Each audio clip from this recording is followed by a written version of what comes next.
Going live, I'm alive, I'm alive, I'm alive, I'm alive, I'm alive. You're just gonna do random crap every time we go live. Should I stay or should I go?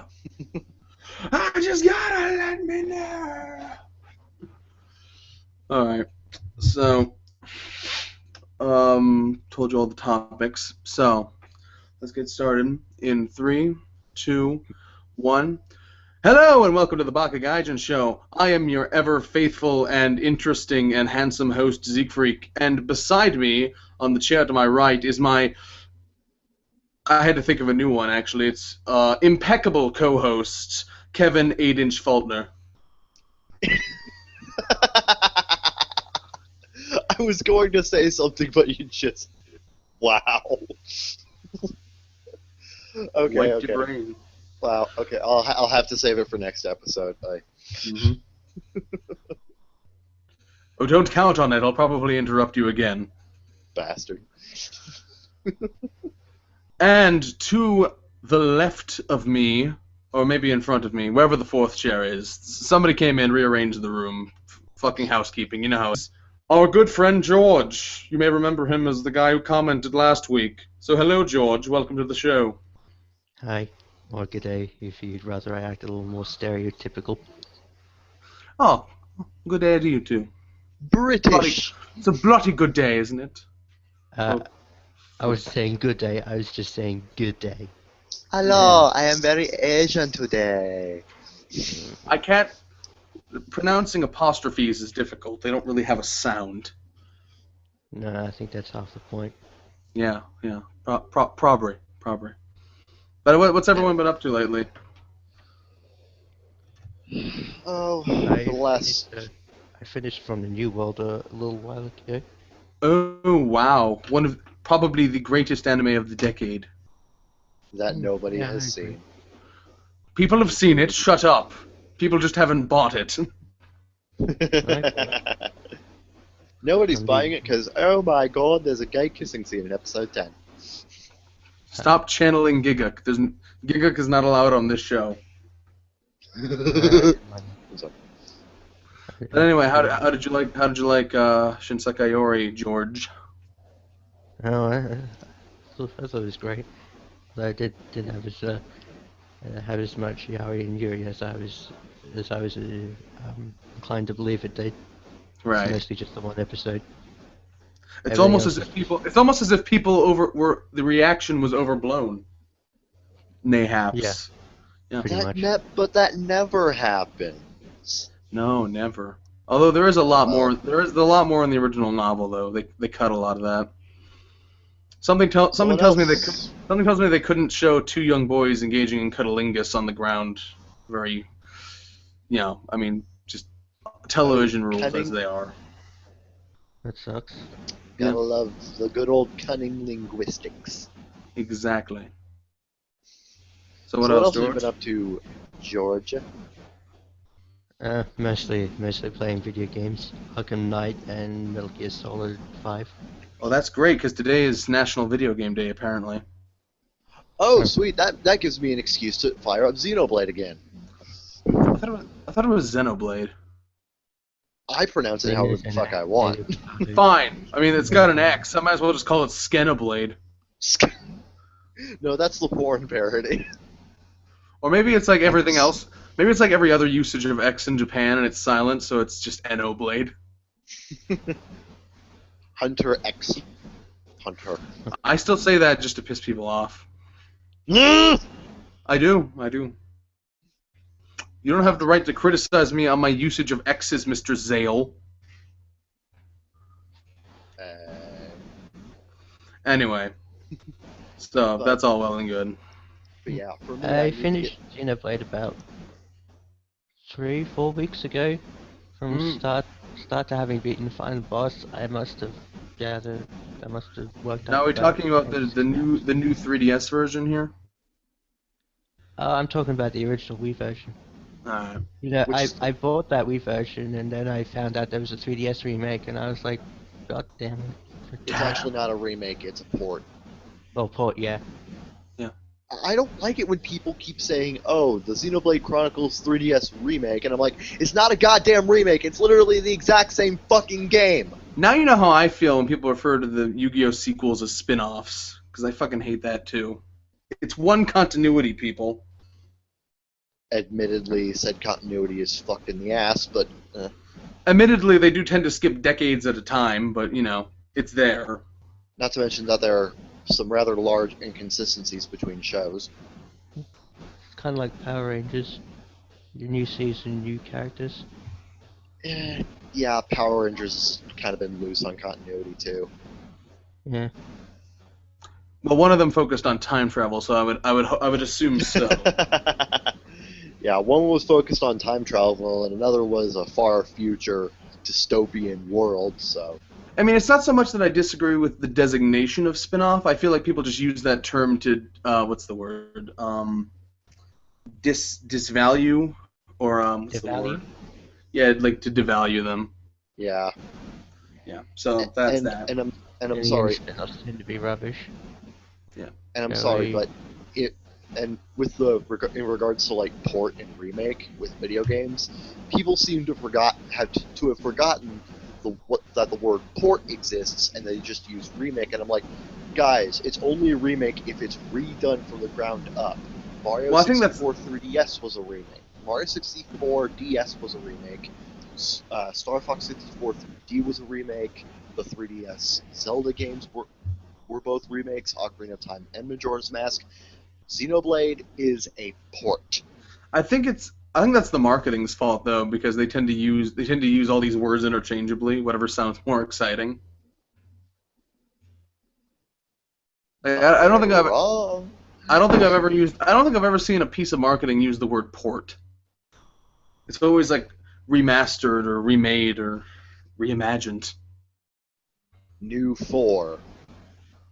Exclusively on 10 different systems that everybody owns. Yep. And there's 10 different retailers offering 10 different pre-order bonuses. Exclusively. Yeah. But yeah, Mutually as for exclusive, in me- fact. Yeah. As for me, what I've been doing lately is really, again, not very much. Been meaning to get back to Xenoblade. Probably going to do that later tonight.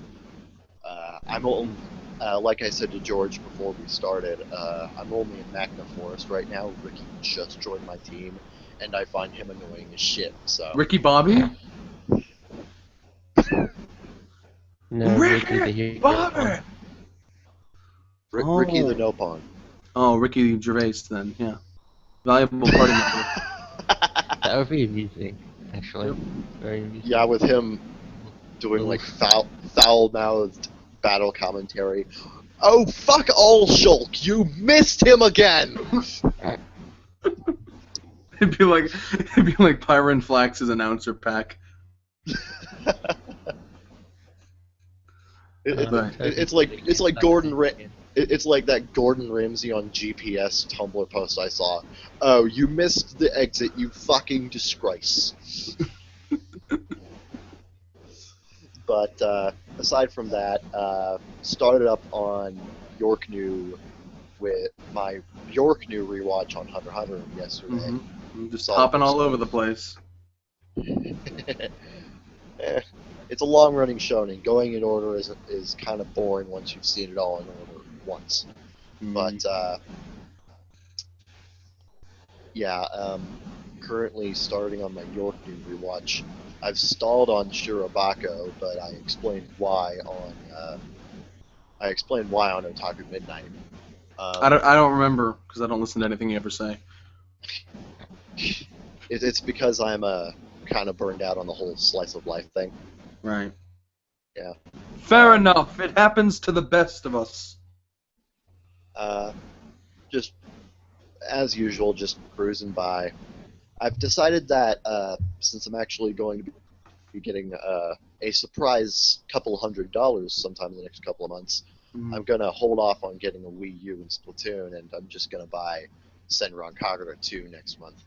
You need several $100s to do that? For Splatoon, anyway. No, I meant for Senran Kagura.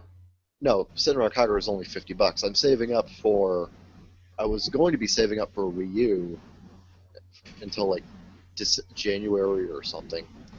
That always annoyed me because everyone on the NISA forums used to tell me that, oh, it's a super limited print. You better snatch it while you can. I have literally seen those limited edition boxes at GameStop, and they've never left. And there's like 4 of them there. Yeah. I mean, sometimes that's true. Sometimes, like, I didn't even know this, but when I bought Sorcery Saga, apparently that was an extremely limited run, and I wasn't even aware of it. So while I don't really like that game, I'm kind of glad I have it, just because physical copies are pretty rare. I think we've spent enough time shooting the shit. What's the first topic? Right. Well, the first topic, if you wanted to inquire, is live action material, only the livest of actions. I wanted to talk about our experience with, say, live action television, which is really weird for an anime podcast to talk about, but broadening the horizons a bit is something I want to talk about. And maybe talk about live-action adaptations of anime that there might be. Sure, maybe. sure. If you want to just scream at your mic for a few hours, then sure. Oh my god! I can't believe it! They ruined everything! Big shock! I can't believe it's not butter! I paid for this! Why are we all yelling? I have paid for this. Let me now scream at my microphone for 40 minutes telling you why I shouldn't have. Exactly. But, So, one way or the other, one facet of this conversation to begin with, or the other, tell us your experience with the world of real people and cameras. Nope. None at all? Nope. I find most live-action shows kind of boring and generic. One exception would be Agents of S.H.I.E.L.D. and another would be Daredevil. I think you can tell what they have in common. I'd have to go to IMDb's trivia to find that out. Did you say Daredevil? Yeah. Marvel. Yeah. Damn it, Kevin. It's supposed to be a secret. Plot twist, if you will. I watched like the first 2 episodes of Daredevil. I plan to go back at some point. Sephiroth kills Aerith. Oh, how dare you? That's supposed to be a thing everyone knows, so whatever. The Titanic sinks and Rose lives. Yeah. Jack damn. dies. My fucking monitor turned off. What the fuck? Anyway. Apparently this doesn't count as Snape kills Dumbledore. Can you stop? Just stop. Would you kindly stop, okay? Before I spoil something in Xenoblade, because remember I finished it. If you haven't. Oh. He's got you. Blackmail, sort of. I already know who the 7th party member is. Is it me? I'll spoil something else then. I already know who the 7th party member is, but don't spoil it for the viewers. Alright. Yeah, George, don't come on my show and start spoiling things for everyone. That's just inconsiderate at best.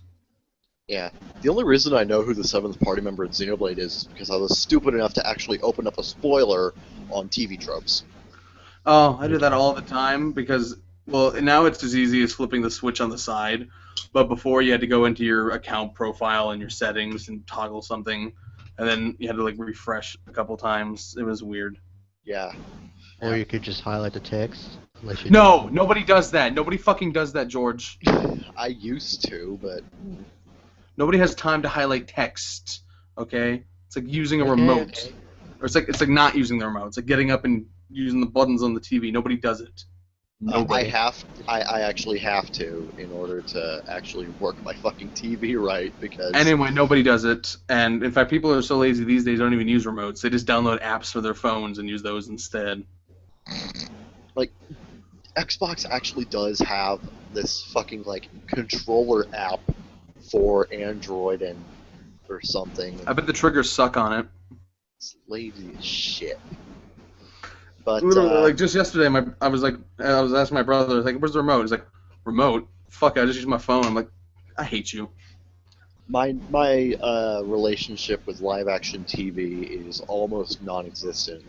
I think the only real live action shows on TV that I give a shit about are kids shows. Like what? Yo Gabba Gabba? Like Power Rangers and Kamen Rider Dragon Knight. I used to be really big into Kamen Rider Dragon Knight when it was airing. Those aren't for kids. Those are for kids of all ages. Heartwarming feels. I mean, talk about Power Rangers if you want. Yeah, to be fair, Power Rangers I've been into since like childhood. I assume most people who like Power Rangers have, actually.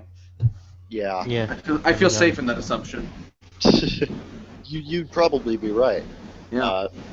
Yeah. I think the sky is blue most of the time. Sometimes gray. I mean, you know. Yes, we get it. You're very irreverent. But, yeah, I've been trying to get back to watching the new seasons, but after the past 4 seasons have been nothing but crap. I'm sorry, I don't care what Linkara says about Samurai. I don't care if he's like, it's not that bad of a season. It's actually fairly decent despite all of its problems. No, Samurai's garbage. Oh, really? Why is it garbage? Tell me. Let me know. Characters? What characters? That's one thing. Oh, wow, that's bad. That's an insult. Character development, what's that? That's another. You're talking about the shows from what this is calling the second Saban era. The Neo Saban era, yeah. Okay, this page doesn't call it that. I'm going to assume you're right. Yeah, the Neo Saban era has been really bad under Jonathan Sakor's tenure. Though, to be fair, Jonathan Sakor was let go after Megaforce, and that whole bullshit. Megaforce. I don't get this for a second, because it's just the same. There's 6 things listed here, and they all have the same title, but every other one is super. That's a little bit of a thing with. It's technically actually only 3 seasons, but they've been divided into 2 half seasons because Nickelodeon is garbage. Right. Nickelodeon has this thing where it's like, we only allow like 20 to 26 episodes per season, right. So Power Rangers has to split the numbers down the middle. So it's Samurai and Super Samurai, Megaforce and Super Megaforce, and Dino Charge and Dino Supercharge. Not Super Dino Charge. I'm betting that was taken. It was originally going to be Super Dino Charge, but they realized people might confuse that with Super Dino Mode from Power Rangers Dino Thunder. Right. And they decided to go with Dino Supercharge because it sounded better. Can't they just do what everybody else does and slap a bunny in? No, that's stupid. They need to have like a really clever introspective subheader like Revelations. Resident Evil. Resident Evil Revelations is actually a really good game, no lie. Yeah. I think Assassin's Creed. I think I was at. Yeah, that's fine. I mean, AC Revelations is probably the second weakest, I would say, but yeah, it's fine. The weakest clearly being Unity. No, I think the weakest being the first game, just on a technical level. On a story level, I don't know. I haven't played Unity yet, but my computer can't run it. Yeah, I think the problem with AC Revelations is that the Ezio parts are the least interesting, and 80% of the game is Ezio, so... This literally has nothing to do with the topic we're supposed to be talking about. Whatever, keep talking about Power Rangers, whatever. We go on tangents on this show, it's fine.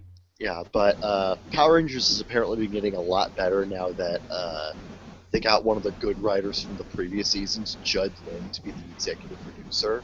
Sure. I actually have seen the first episode of Dino Charge, and that episode alone is about 1,000,000 times better than the previous 4 seasons. Ooh. Seriously, the main Red Ranger in Dino Charge had more character development and personality in one episode than the Megaforce Red Ranger had in 40 episodes. Ooh. Man, that's harsh criticism. Well, I'm sorry, but everyone was trying to say they can't really do much with the character development because they have to squeeze everything into 20-episode seasons. Judd Lind comes in and says that's bullshit. Yeah, you can do a lot with that.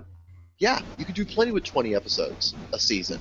It's Yeah. just, it all depends on how you specifically meter it out. Yeah. I'm also really interested in watching Dino Supercharge because the Sentai that it's based on, Kyoryuger, has a grand total of 10 regular Rangers, and they're going to start introducing the rest of the Rangers in Supercharge. What are all the colors?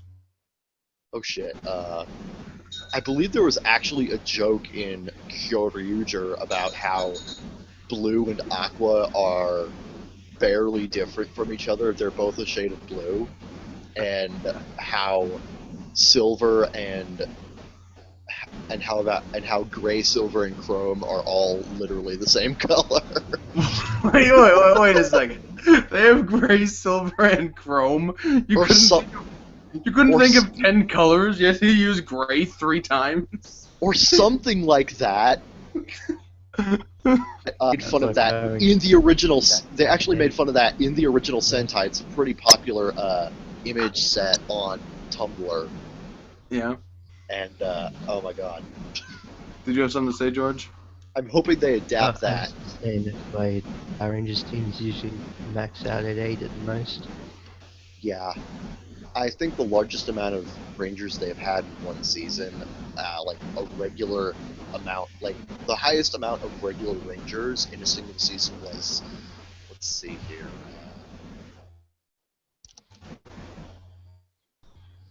No, generally they stop at about 6 Rangers. Yeah. Because they only have 20 episodes. They gotta make do. Oh no, wait, no. No, it was Ninja Storm that had the previous largest amount, because you had the 6 main Rangers. Or sorry, you had the 3 main Rangers. You had the 3 Thunder Rangers, and then you had the 7th Samurai Ranger. It's just mirrors. Ever so often, they just go back to the same. They just go back to dinosaurs. Again, it's the fleeting demographic rule. Yeah. To be I guess fair, dinosaurs are pretty timeless. So. To be fair, it's been 10 years since the previous Dino season. We're a bit overdue. Jungle Fury wasn't about dinosaurs? 10 years, dude. Jungle Fury was, like 6 years. Yeah, I know Dino Thunder was 2004. I'm just saying Jungle Fury sounds like it involves dinosaurs. It doesn't, actually. It involves wild animals. Are you telling me Wild Force doesn't involve wild animals? Again, fleeting demographic rule.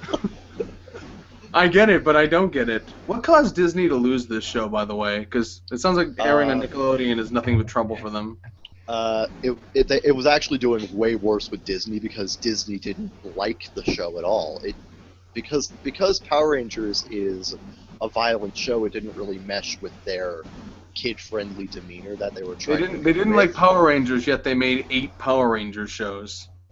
Well, they had there were existing deals with toy lines that they had to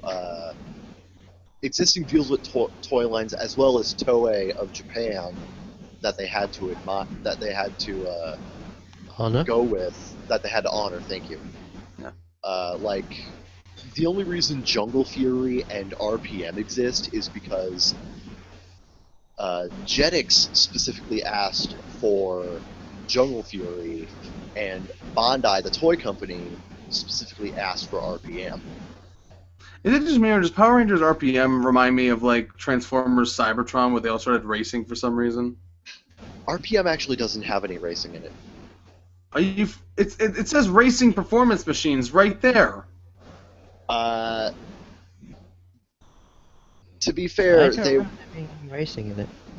No, it's actually a post-apocalyptic story where 99% of the world's population has been annihilated by these mechanical beasts, by these mechanical beings called, I forget their names, but, They're basically minions of Vengeance.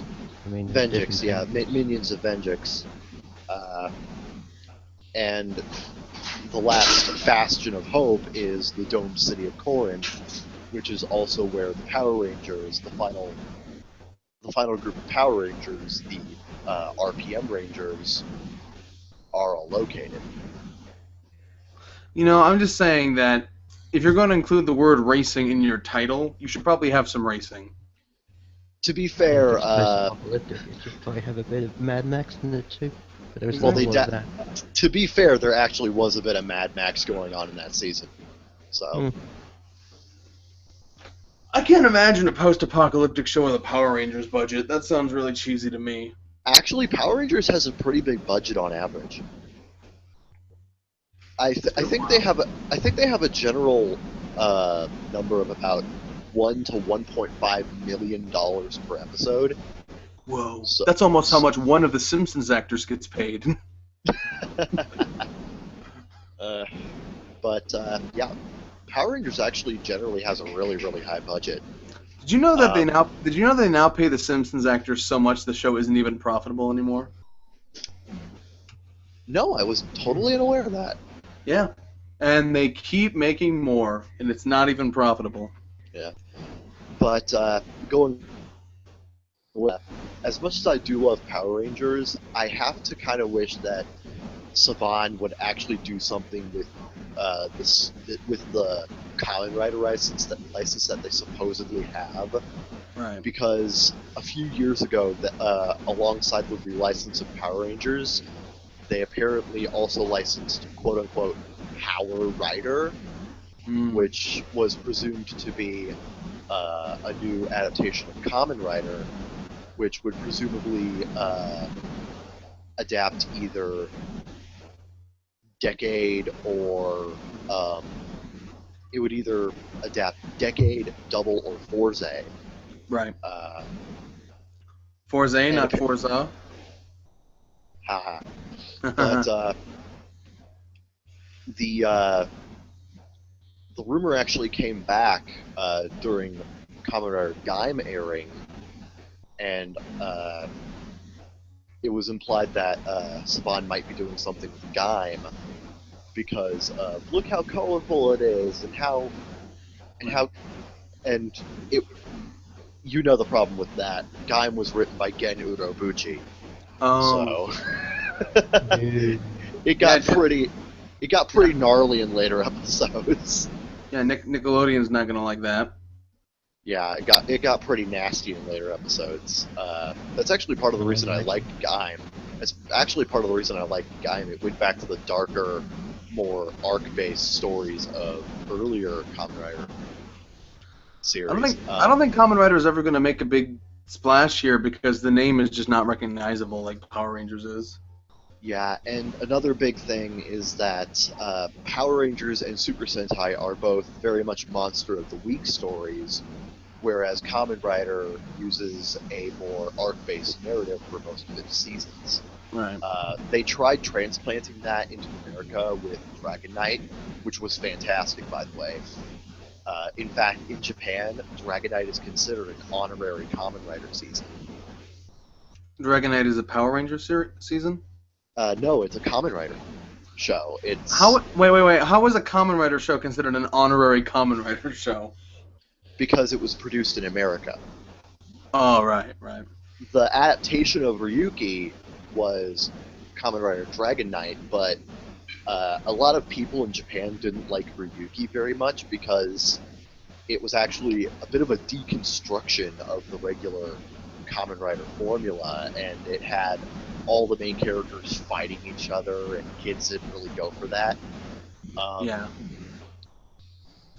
Dragon Knight went more towards the traditional Kamen Rider style, and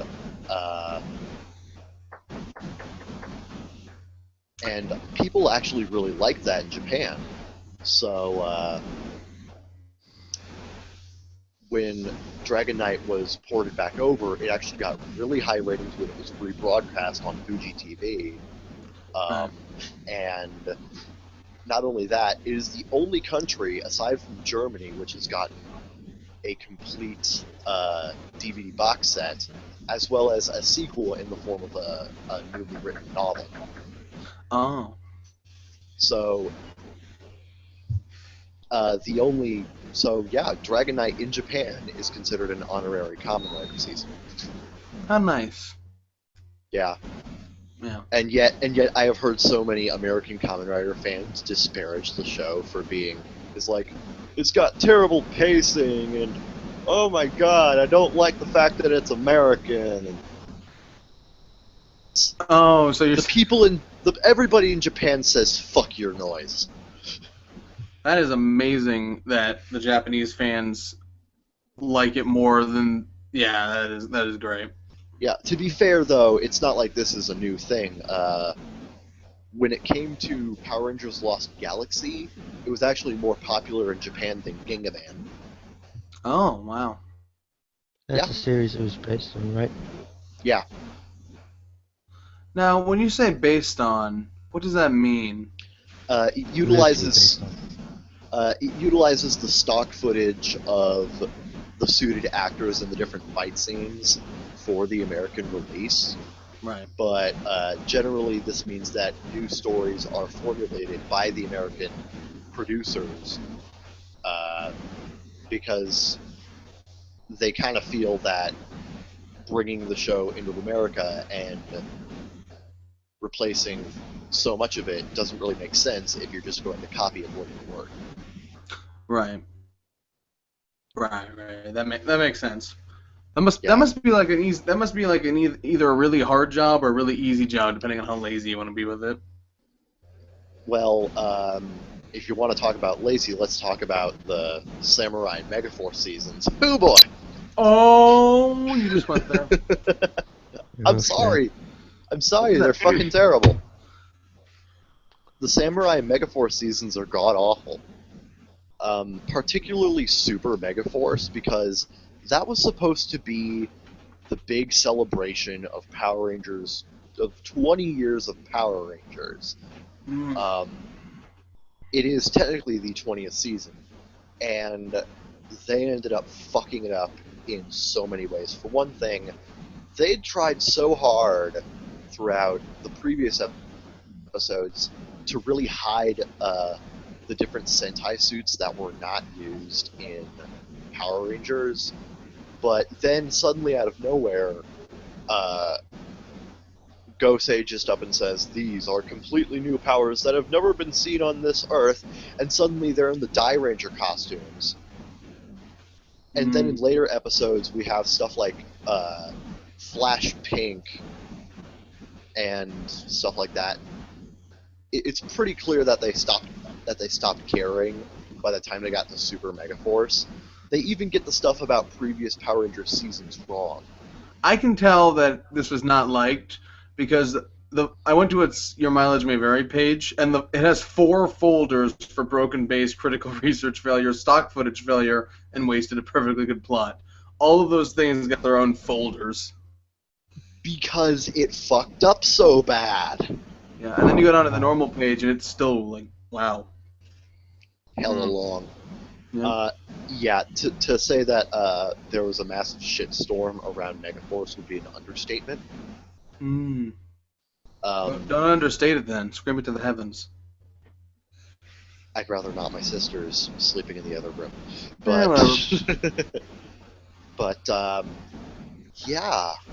Megaforce, like, there are even things from seasons that Jonathan Secor actually worked on that he got wrong.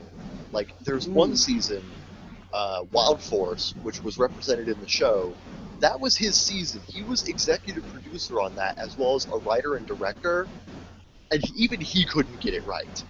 Oh. They love when they don't even know their own material. Yeah, it's no surprise that he got. It's implied that he actually got fired from Power Rangers after Megaforce because Saban saw all the fans complaining, and then it's like, oh man, we don't want this kind of reputation for our show. It's like, come on, I know it's Power Rangers, but even we got standards, bro. Yeah. And judging from the end of Samurai, the Power Rangers Samurai review of Linkara's History of Power Rangers, He's got some words for Megaforce. Oh, does he now? Yeah, because he ended the Samurai review with a bit of a groan in his voice when he said, "Tune in next time for Power Rangers Megaforce." But you said this is the same guy who liked Samurai, though. It's not like he liked Samurai, but he found it enjoyable enough. And good for you if you're able to find something in Samurai that you can really enjoy. I personally couldn't. Right. Because it screwed up on so many of the fundamentals. Power Rangers fundamental. Of character, story, internal consistency, and that sort of thing. At the very least, the symbol tower in Samurai was consistent. I'll give it that. But everything else was a mess. But how did it do in the toy? How did it do in the toy selling department? Because that's what really matters. Well, of course, Samurai and Megaforce both did pretty well, but Megaforce's toy sales kind of dipped. Though, admittedly, early numbers from Dino Charge show that things are getting a lot better now. Probably because they have guns in the toy line now. Yeah, you know what? I don't really get. I find it great. Go on. I kind of find it great that when Saban announced that they were going to be adapting Kyoryuger, everyone was afraid that they would take away the gun morpher because because Disney did something similar with Jungle Fury and gave the characters visor morphers. Like they put on these glasses and push a button or something, and then they transform. But and people were scared that Saban would do the same thing with Dino Charge, particularly considering that there was a mass shooting the previous year. But they said, nope, we're keeping the gun morphers because fuck everything. Good for them. Good for them. We are keeping the gun morphers because we know what the fans really want. You know, I've never understood these toy-based shows because maybe it's just me because I didn't get any toys growing up, and maybe I'm just out of touch with the youth of today. I just don't see kids watching Power Rangers these days. Oh, I've actually seen kids run around with Power Rangers toys. Like, when I was living in Riverside, I saw a kid running around with a Samurai morpher. Oh, sorry, Samuraizer. Oh, alright. What does that look like? Because if he's the wrong ethnicity, he might get shot for that. It's literally a cell phone. You never know. Not like in the original Sentai footage where it was a magic calligraphy brush, but they turned it into a fucking cell phone. Right. Because American kids don't know what calligraphy is, but they sure know what cell phones are. Actually, yes. Yes. Every kid has a better phone than I do. Especially now that I just broke mine. What kind of phone do you use anyway? It's a Jordan Mini. What OS does it run on? It's Android whatever 4.4 was. I think it's Honey. Was it Honeycomb? No, 4.4 was KitKat. Oh yeah, KitKat. Yeah, I got a Samsung Galaxy Lite that runs on 4.4. Right. My brother has one that runs on Lollipop, and I want to punch him in the face. Like he has a bigger phone than me, so I decided I was going to get a bigger tablet than him, and I did. So that's cool. Although his tablet doesn't even work anymore, so whatever. Yeah, I got my 7-inch Galaxy Tab over here. I got an 8.1-inch tablet. Bastard. Yeah, call me Zeke 8-inch freak now. 8.1-inch freak. Okay, stop. Let's stop comparing sizes and. Right. So, I think I've talked about Power Rangers long enough. Probably, yes. Fucking I guess 40 minutes of Power Rangers talk. I mean, you know, I'm sure someone's interested. It's just you. You just like listen back. It's like, oh, I know so much about Power Rangers. I've been a fan of it since childhood. I better fucking know a lot about Power Rangers. Yeah. You know, I kinda- try again and again to get into live action stuff, like the real, not like the reality TV garbage, but like the actual narrative stuff. The only good reality TV show is Total Drama Island. And Yeah, that's a cartoon. exactly. What doesn't Mythbusters count? I'm sorry, but the only reason Total Drama Island works so well is because at the very least we all know it's fake. Right. I think there's something. It's not the real people. Yeah, there's something to be said about. It's just so much more enjoyable when you know it's scripted, I guess. Yeah. I need to get back into that because I didn't watch season 5 because everyone told me it was terrible, but everyone tells me now that season 6 was a lot better. So. Yeah, my mom and my sisters were just like, why do you watch Total Drama Island when it's literally just like every other reality show in existence? And they didn't understand my explanation of, because unlike the other ones, this I know is fake. Right. I had the same problem on Otaku Midnight, actually, but because of Cube's everlasting hatred of anything Canadian. And which the other guy... Blame Canada! Blame Canada! Exactly. Like, you don't understand the depths of his hatred for anything that is animated in Canada. It's like if a Canadian so much as picks up a pen, he just starts getting antsy. To be fair, a lot of shows from Canada are really, really bad. Cough, Johnny Test. I think it's just the really bad ones stand out the most. Like, everyone remembers Johnny Test because it's just that bad. Everyone remembers Johnny Test because it's still happening. I thought they got rid of it, finally.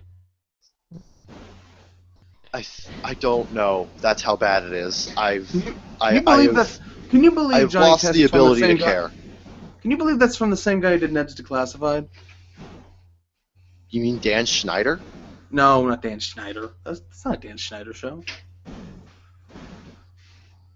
But Hold on, that came I'll- from the same. That's from the. Actually, I'm looking that up. Hold on. I read it somewhere before. Let me look this up. That's from the same guy that did Ned's Declassified. That's terrible. I think Yeah, it was created by Scott Fellows, the guy who did Ned's Declassified. Oh my god, that's so sad because Ned's Declassified is actually good. Yeah. Although weirdly, I think there was a time when he was doing both at the same time. So that must have been really weird for him, being good one day and bad the next. I think it just shows how much he cared about Johnny Test. Yeah, I mean, Johnny Test was decent in the first season, I'll give it that, but you could tell that he slowly stopped caring more and more. or he just wasn't involved. I don't know what happened. Yes, Johnny Test finally ended last year. Oh, thank God. I don't know. The demon has the demon has been slain. Yep. You ever see that video with every whiplash sound effect? That's what it feels like watching it. Every It time feels they like play you're that, getting whipped. exactly. It's so appropriate. Suffer more. I try every now and again to get into the real live action TV, not the reality stuff. I always end up falling out or stopping at some point, and I don't really know why. My guess is that it's a big time investment, and I don't like the way they're paced. Yeah, same here. Like, I Yeah. could not get into Once Upon a Time because I'm used to the initial 3-episode structure of an anime. The first episode introduces things, the second episode is building up for the third episode, and the third episode is a big reveal. The entire first season of Once Upon a Time was just build up, backstory. Right. It's a lot of payoff of nothing. A lot of build up and no payoff. I mean, yeah. Yeah. I just could not get through the first season because I tried. I sat through like 4 episodes of Once Upon a Time, and I'm just like, when does it get good? Yeah, like I've had that same thing even with shows that I kind of enjoyed, like when I watched Breaking Bad or when I watched Walking Dead, which I left off halfway through season 3 and after season 2, respectively. And I enjoyed them. I think it's just that I don't have the. I have to be in a certain mindset to commit an hour an episode to something that's going to move that slowly. Yeah. You know. And this is coming from a guy who's marathoning Yu-Gi-Oh right now, so I want you to know that. But like I think the problem is that bad when even Yu-Gi-Oh. You know it's bad when even Yu-Gi-Oh is moving faster than the other shows. Well, I think the thing is that, especially with the sequels, Yu-Gi-Oh doesn't have bad pacing. I think it's just if you don't like card games, it's going to feel like horrible pacing. Yeah. But anyway, back to live action. I feel like the problem is that I know a lot of it is like because you can't do that kind of thing in animation. Like you can't do that thing they do in live action television where you point a camera at the location and just go to like pan for a while to build up a atmosphere or whatever. You can't really do that in animation because every second costs money. But with live action, it's like you can just point a camera at it and there you go. Yeah. So I feel like it's padded a lot in that regard. And I also feel like maybe they're doing it for people to talk over. You know what I mean? Yeah. Yeah. I see my dad and brother doing that a lot. I think another thing that I really like about... I think there's another thing that I prefer about animation compared to the American live-action shows is that they're done in smaller chunks. So right. It's easier to digest in small sittings. Right. Both small and long sittings. Right. I kind of feel almost like that when people binge watch American stuff, like they're not even really going by episode. They just kind of stop wherever and then pick it up wherever. You know what I mean? Like it's like one long thing to them. It's a different mindset entirely. You know. And I just feel like you have to sit. Like there's good stuff out there, but you have to sit through. You just have to sit for a while. You know? Yeah, I don't really like that personally. I never have. It's part of the reason why I never got into Star Trek the way my family did back when I was younger. I couldn't really stand how it was paced.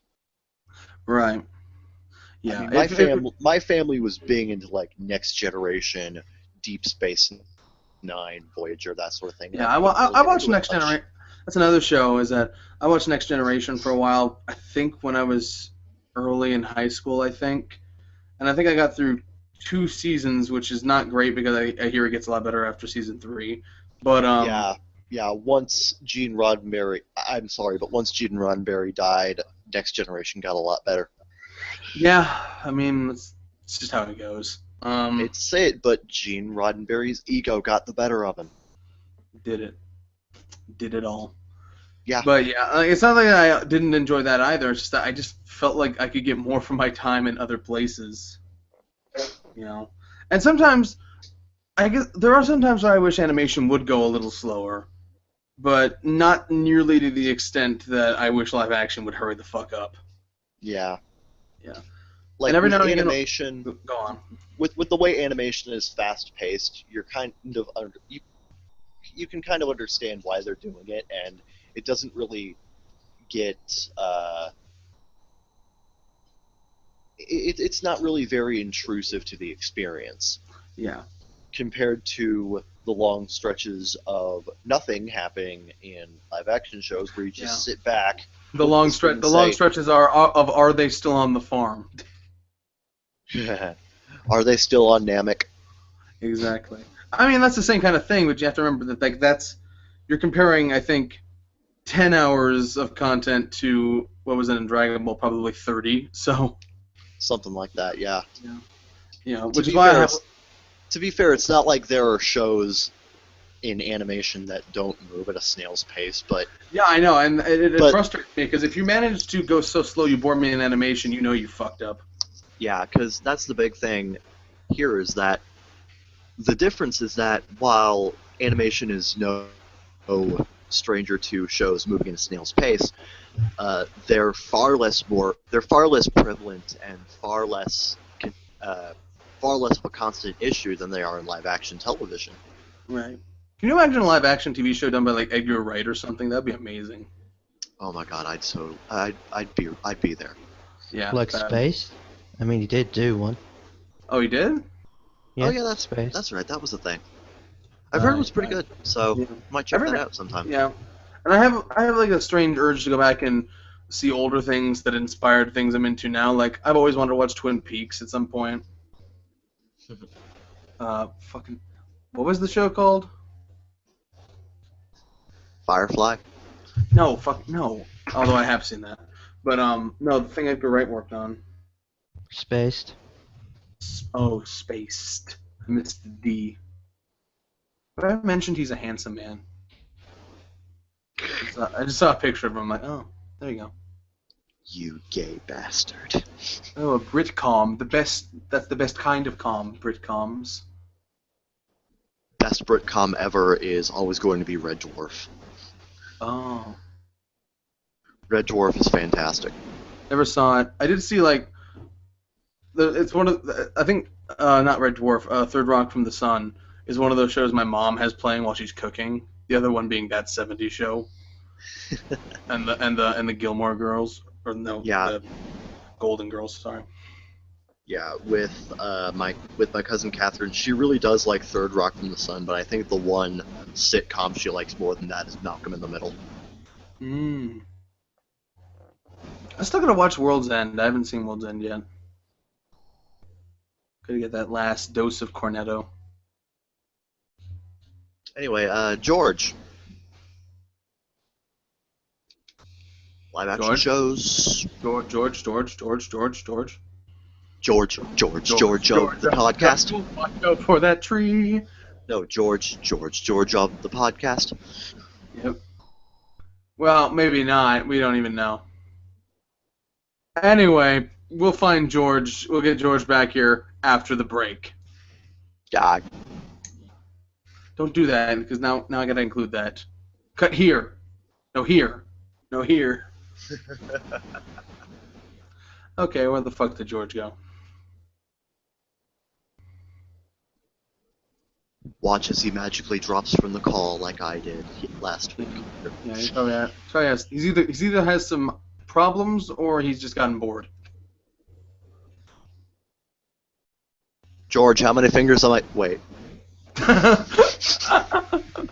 many auditory syllables am I producing?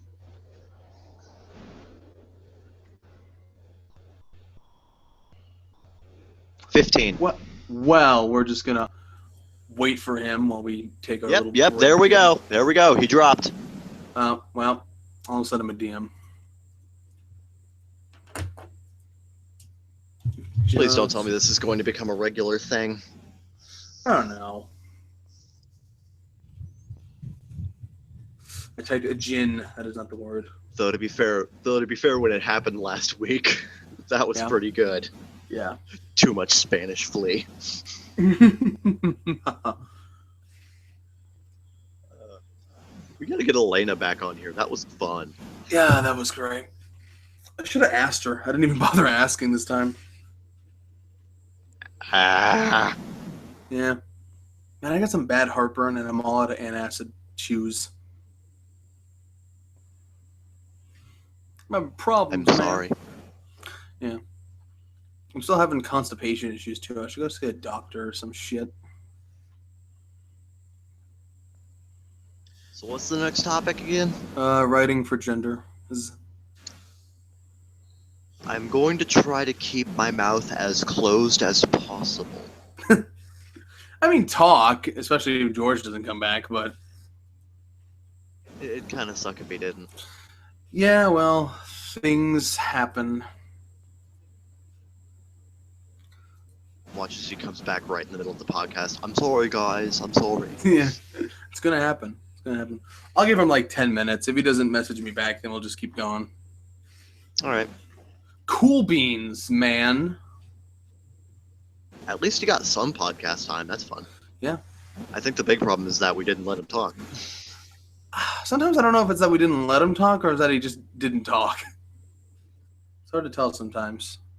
I mean, to be fair, you and I are extremely talkative, so Yeah. yeah. Yeah, that's pretty good. It'll go to our advantage on a thing that involves talking. What are you doing? The freaking Kermit the Frog voice? What are you, Joel's dad? Joel, did you download titties, Joel? Yeah, yes, ma'am.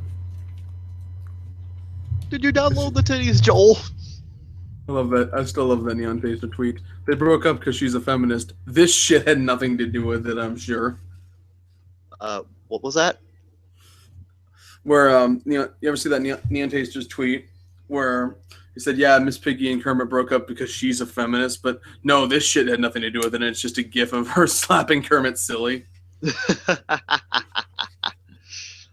Yeah, I don't care who you are. That's a bit of an abusive relationship there.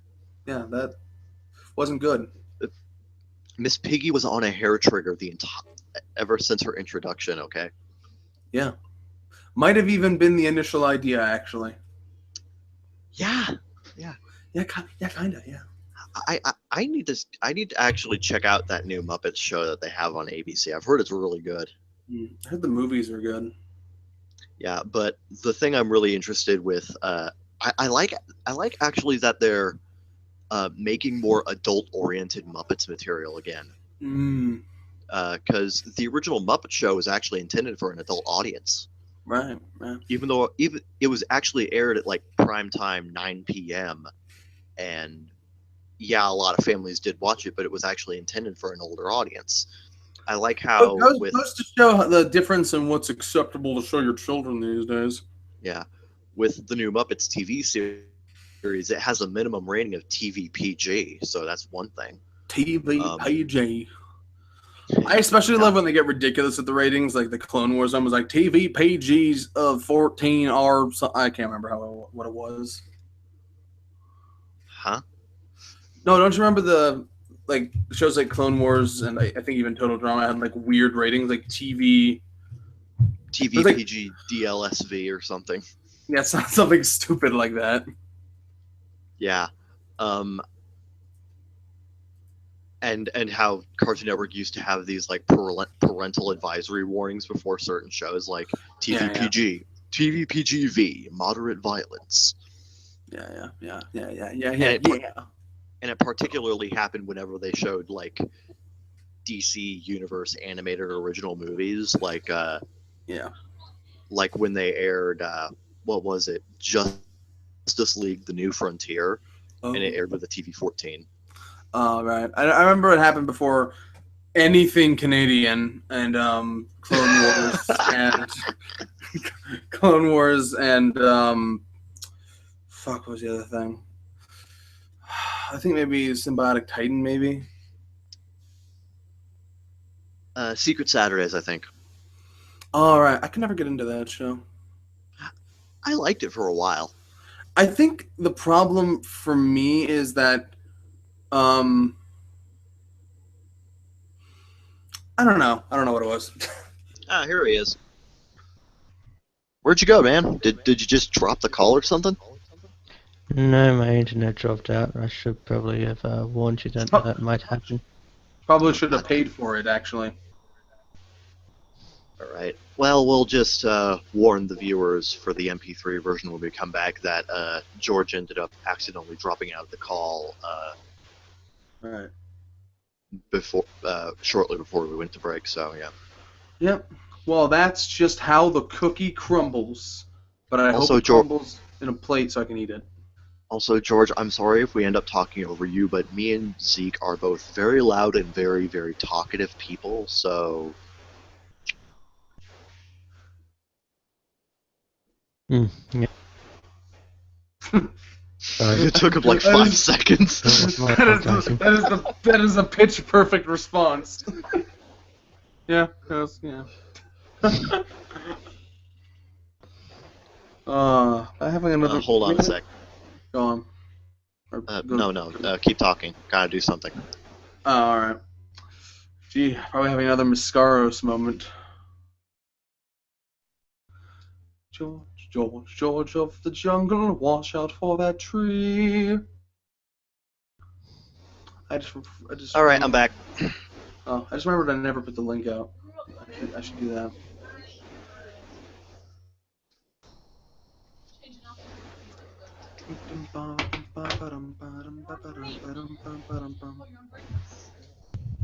New episode right the fuck now. Get your asses in here. It's still gonna show up on YouTube.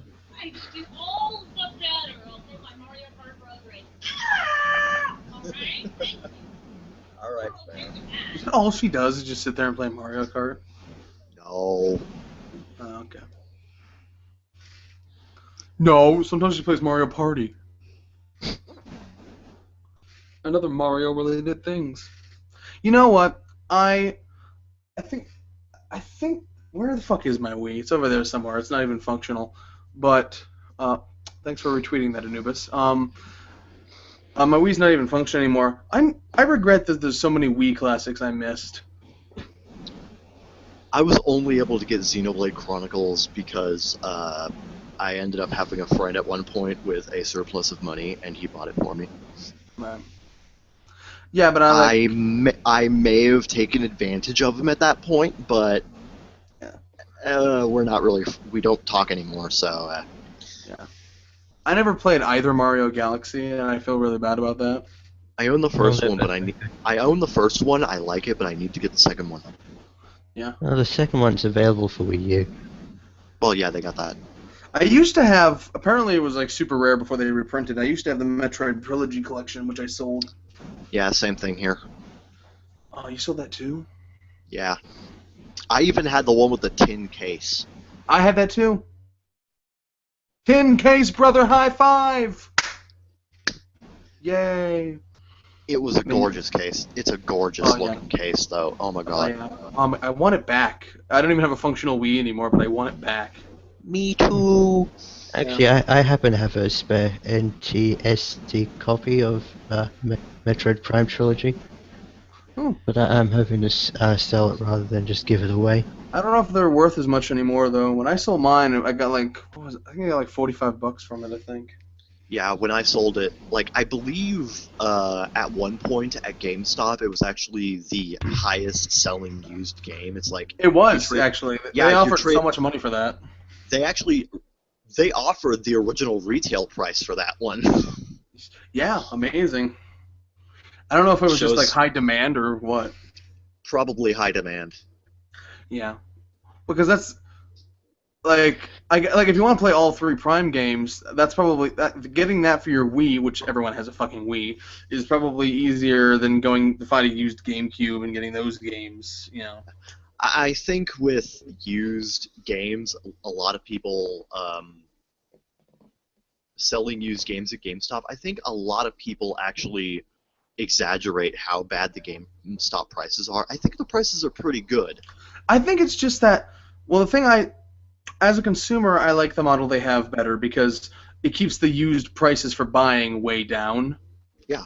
Yeah, like used games at GameStop cheaper than anywhere else, literally. Yeah, like when I was done playing the Wii version of GoldenEye, excellent game, by the way. Yeah. I mean, yeah, technically speaking, it's a Call of Duty clone, but it's a Call of Duty clone done well. Yeah. Like, it actually added in stealth elements, and it had a bitchin' tank level, and... Yeah. Never played the Conduit either, which I heard got really weird. I never played that one either. I wanted to get the Conduit 2, just so I could have a game that had voice chat, but... kind of fell off the radar. Yeah. I just remember my friend telling me about it over the phone, and goddamn, that game sounded weird. Of course, as with most things, it probably wasn't as weird. If I actually played it, it probably wouldn't be as weird as he made it out to be. I had the same reaction because he had a PS3 long before I did, so I would listen to him play like BioShock or something, which for some reason I had like a totally different vision of BioShock when he described it to me than when I actually played it. I like both versions in my both mental images, but you know what I mean. I think I do. Took you a moment. Yeah. And inside you're thinking, Zeke's fucking weird. What the fuck's wrong with him? What the fuck is wrong with Zeke, man? Ooh.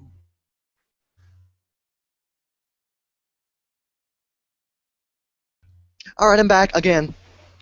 You didn't even tell me you were going anywhere. How dare you? Sorry. All right, we should probably get back Yeah, to the show now. I think Yeah. Zeke made a joke and it flew over my head. Well, I wasn't really listening, so. Well, whatever. It's just lost to the ethos now. All right. Well. Topic All right. number 2. Writing for. I'll count you, and you can reintroduce us. No, you can. You can. Go ahead. You can. Sure, you can. Yes, we Kevin. Anyway. Okay. You read us. You bring us in. All right. Oh wait, no. Let me. I'm sorry. Let me. Oh, jeez. Fine. Sorry, Whatever. fine. 3, 2, 1, go.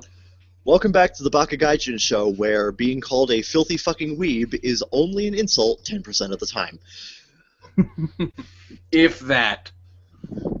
So, what's our next topic, Zeke? Our next topic is writing for genders. Just talking about the differences, what we think goes into the thought process behind writing for different genders, what goes into it, differences and similarities are, good and bad examples, things of that nature.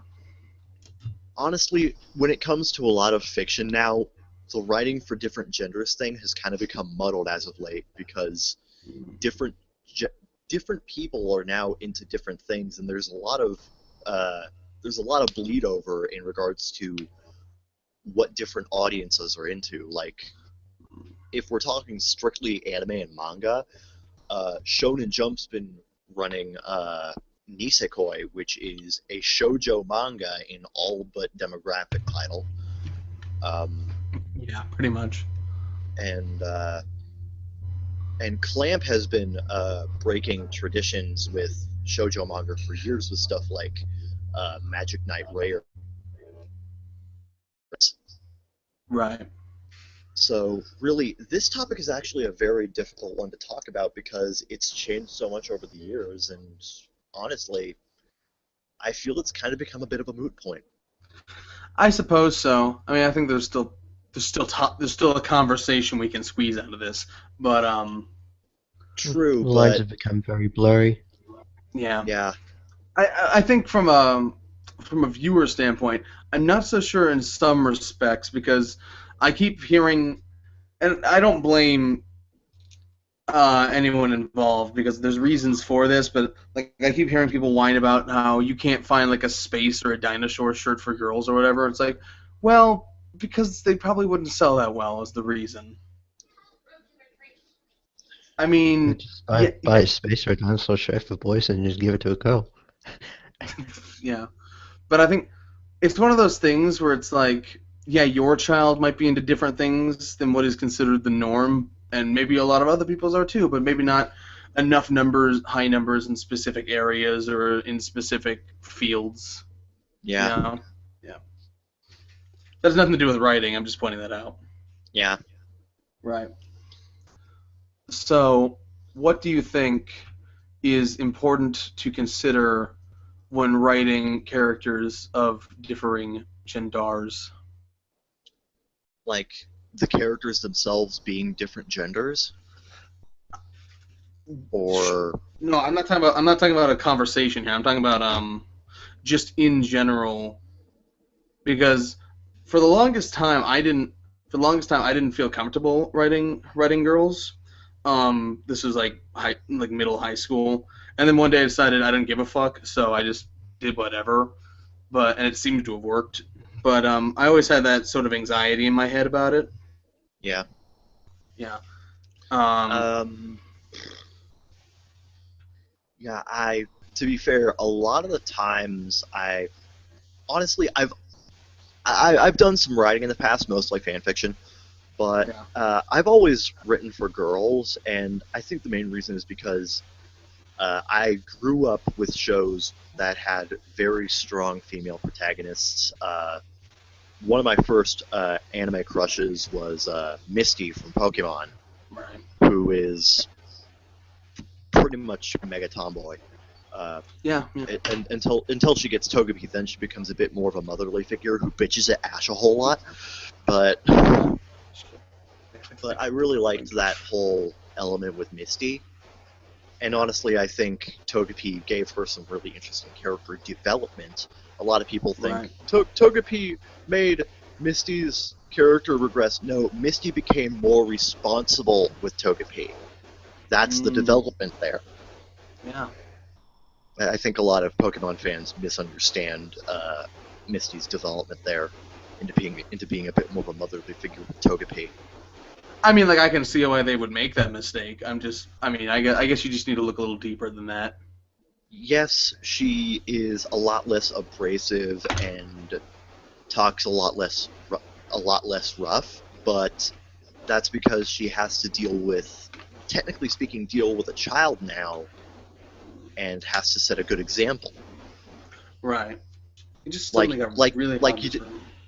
Unless unless you do not give a fuck, Zeke, you don't drop a million F-bombs a minute in front of a 2-year-old, because they will start doing that. Oh, that's why no one lets me near their kids.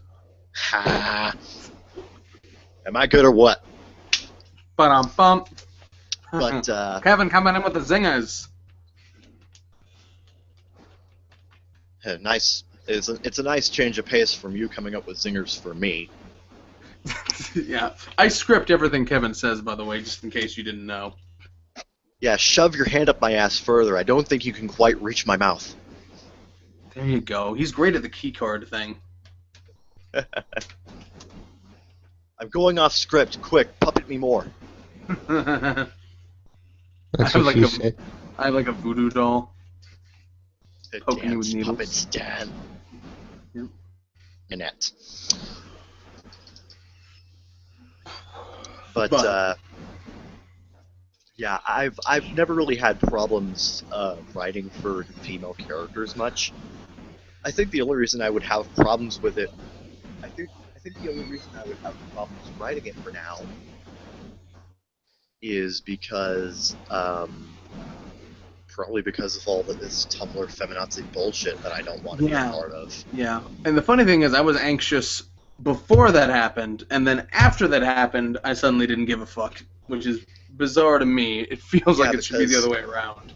Yeah, because there are so many female characters which I consider very strong, very interesting, and very unusual female characters that Tumblr just shits on 24/7 for completely arbitrary reasons. She's sexualized. Suddenly she doesn't matter anymore. And I think show them Kay and Yuri from Dirty Pair, two of my favorite female characters of all time, and they will completely shit over them for their appearance alone. Yes. Even though Kay and Yuri can kick anybody's ass, and they are fucking walking weapons of mass destruction. God damn it. Yeah. Although I feel like the term strong is a bit overused or misapplied, because I think there's nothing wrong with a weak character. It just has to be intentional and for a reason, I think. Yeah. Like a good example of that would be in Clannad with Nagisa. Yeah. She is a physically and emotionally weak character, but there is definite in-story, and it's not shoehorned in at all. It's very natural and organic to the plot. Reason why she is weaker than everybody else around her, and why she does need somebody else to help her. In this case, Tomoya. Yeah. I think the thing is, it's not about strength or weakness. It's about capability and usefulness, or it's about the sentience in a sense. They need to feel like more than just I guess devices. I think people are way too focused on the whole "I need no man" Yeah, character archetype, the whole and thing we were just talking about with Miss Piggy. yeah, I'm not really very much a fan of the whole over reliance on the whole "I need no man." You can still have these characters with romantic relationships and still have them be very very well written characters. A good Yeah. example, again, Kei and Yuri. Yeah, they're more or less undercover agents. They can kick ass, take names, ask questions later, but they do have romantic interests. Right. Some of the strongest character and story elements in Dirty Pair actually come with the movie Dirty Pair Project Eden, where there is a subplot involving Kay getting infatuated with one of her targets, and they end up having a lot of romantic byplay throughout the film. A bit of a kiss, kiss, slap, if you will, or slap, slap, kiss in this case. Hopefully not in the Miss Piggy sense, but yeah. No, it's believe me, whenever Carson gets hit, he deserves it. Yeah. Yeah. Like, I think that's really the big thing, is the characters have to be on equal footing, in my opinion. Right. Right. And I mean, in my opinion, the reason why Carson and Kay worked so well in Project Eden is because they were on equal footing. Yeah. Kay could kick Carson's ass whenever she wanted, and Carson could kick Kay's ass whenever he wanted, but neither of them wanted to because they liked each other, and they kind of limited it to sniping each other throughout the entire movie. Right.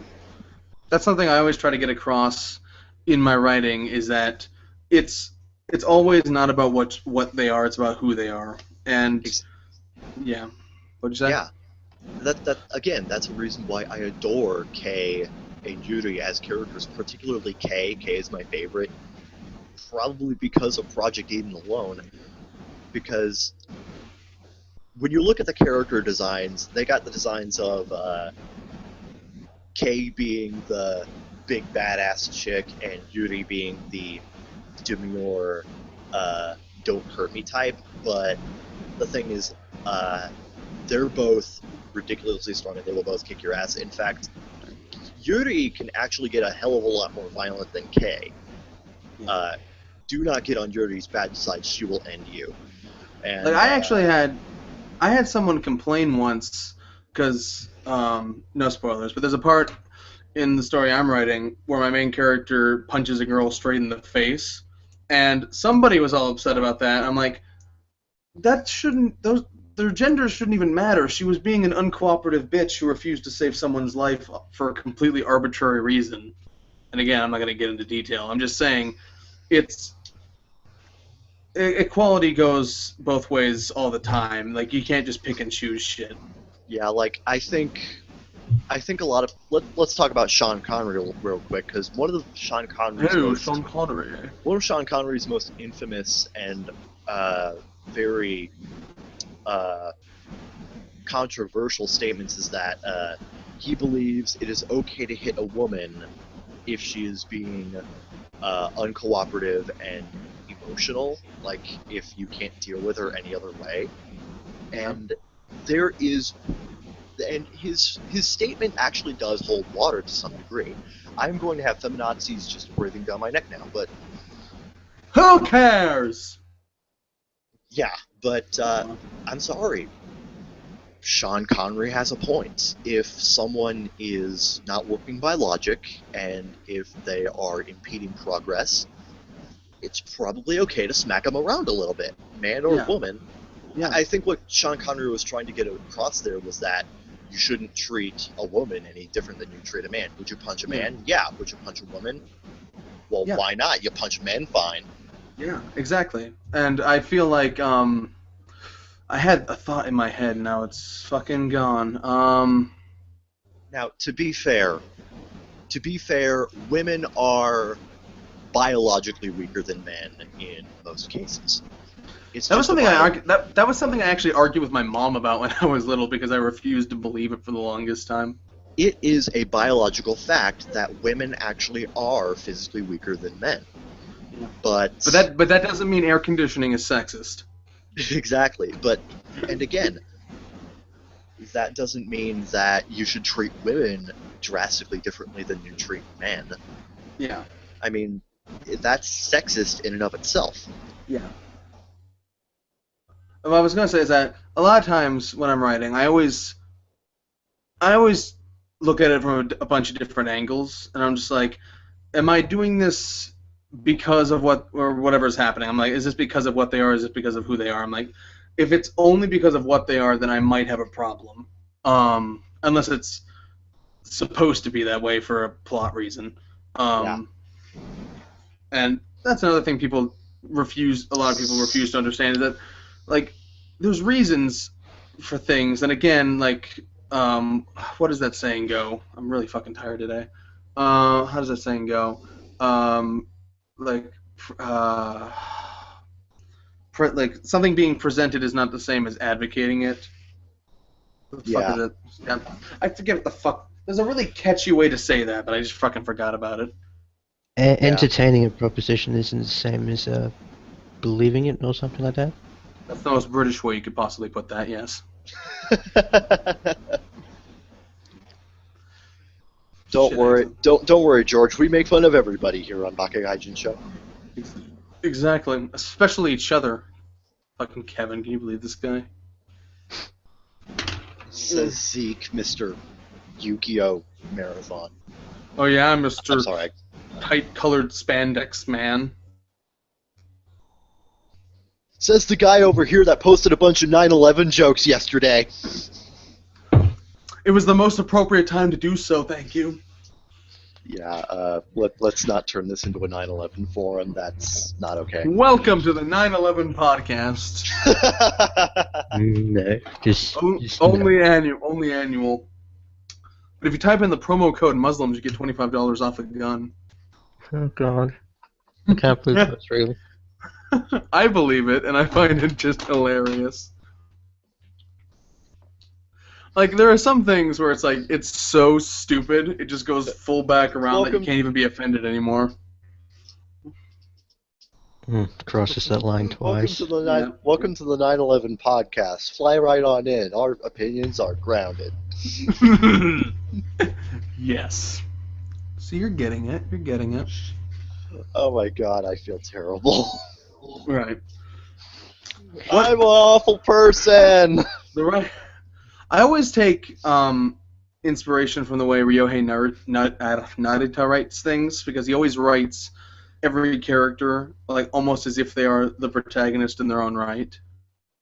Ryohei Narita is the guy who does Durarara, isn't he? Yes.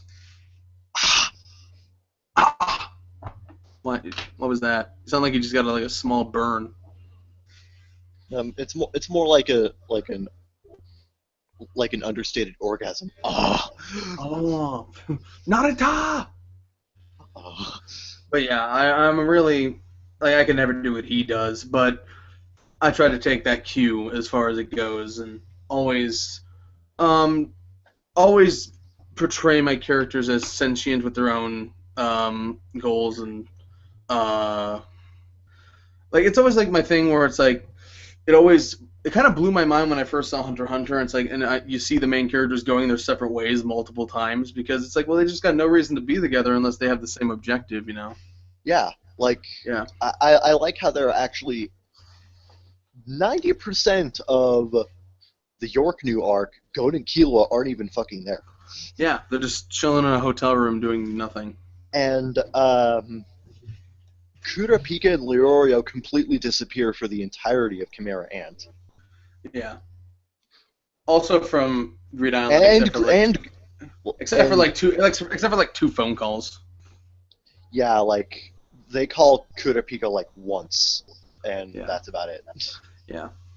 During Greed Island. That might have been their. I don't know if did they know it was. I'm not gonna get into that, but Yeah, but things like that, I think Magi does the same thing, where characters are split ways because they're not like a unit. They got their own lives to lead, and I think that's an Yeah. important thing to always keep in mind. Yeah, I think the only reason Togashi hasn't given Leorio his own little story arc is because Leorio is the one with the least battle, uh, with the least amount of battle knowledge and battle experience. Yeah, He is a doctor. yeah. He is a doctor. I mean, Like, it'll go like somewhere someday. you would have to turn the entire manga into Blackjack if you wanted to follow Leorio or something. Yeah, which could be interesting, but we have to wait a decade for that to happen. Lol. He doesn't work for a living.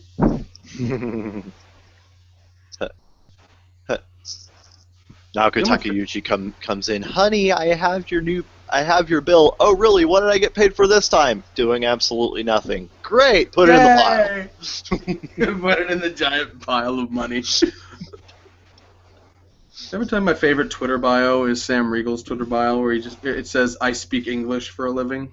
To be fair, that is what a voice actor does. Yeah, pretty much. Pretty Of course, much. It depends on their I've said that ethnicity. the three main qualities of good character writing are what was it? Fucking flaws, virtues, and idiosyncrasies.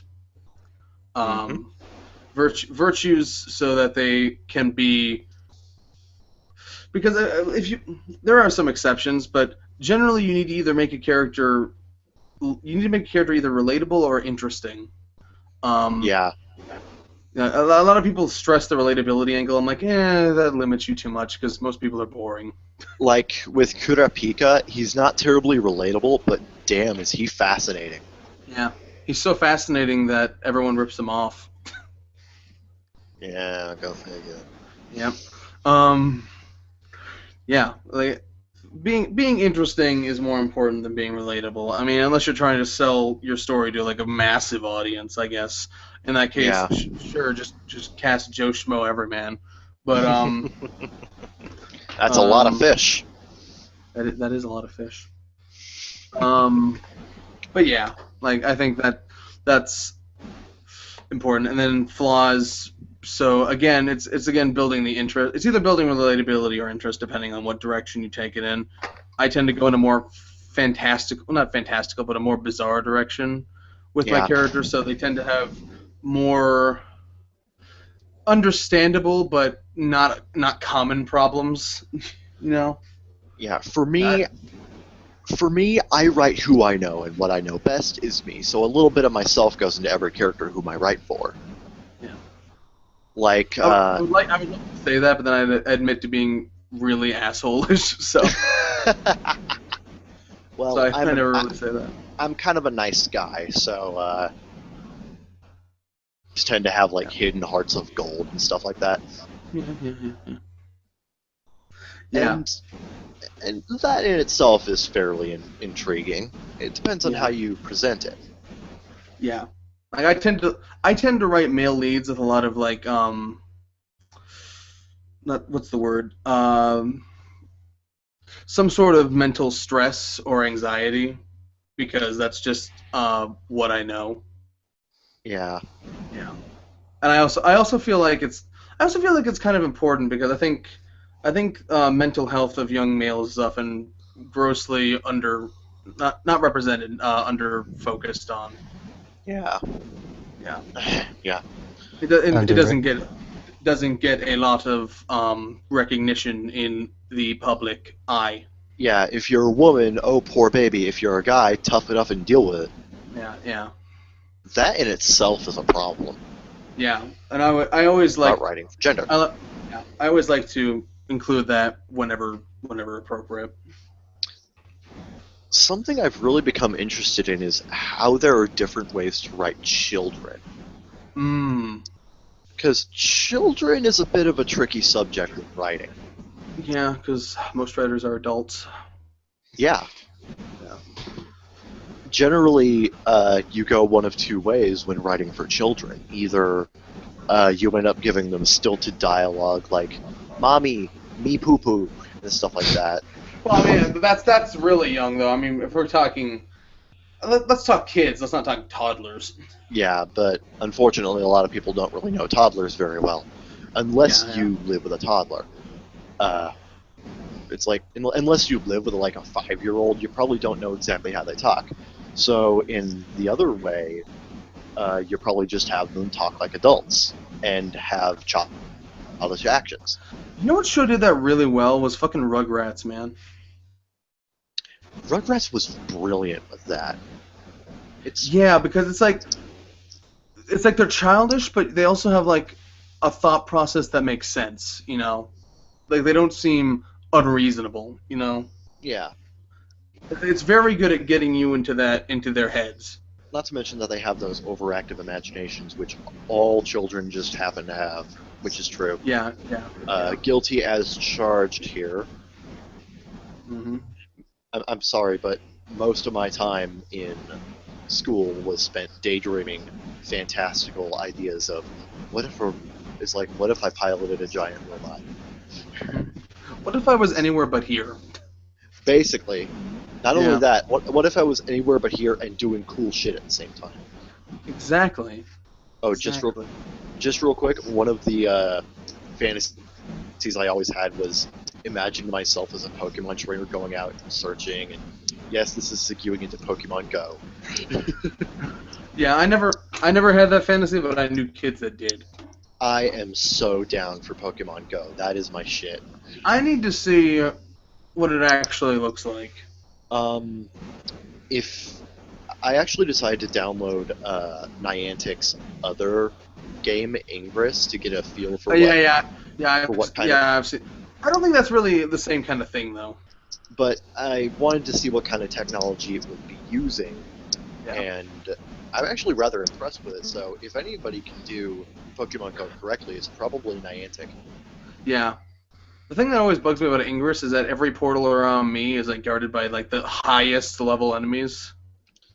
Yes, I have the same problem. There is one portal that's like a mile down the street. That's the nearest enemy portal. I've claimed personally like 2 portals, and there is one enemy portal that like down the street that's like level 8. Yeah, I keep claiming the same one over and over again because it's one like everyone seems to ignore for some reason. It's like the entrance to the forest walk or whatever it's called, the trail. The entrance is a portal, but everyone seems to ignore it. Yeah, I have one that is near an appliance store, and I also have another one that is near a retirement home. Right. I think the ultimate question, though, we need to realize is, are we even on the same side right now? I'm on the Resistance. Oh, I'm on the Enlightenment. Oh, you bastard. You bastard! Oh, this is awkward. We will settle this by walking around randomly and clicking our phones when we get to certain landmarks. Oh, right, I forgot George is here. Hey, man! I'm sorry. Hey. Pick a side, Nancy. I'll take the sorry. fence. I'm sorry, George. It's just me and Zeke are buddies, and we're the co-hosts, and we're talkative as shit. We always have something to say, and we're also very loud and very emotional. And, I can't believe you'd say that about me. I'm not emotional at all. Oh, toughen up, baby.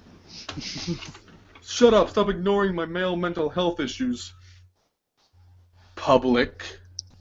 Stop oppressing me. I wouldn't go that far. All right. I wouldn't go that far. But you know what I mean. Okay, going back to the main topic. Yes.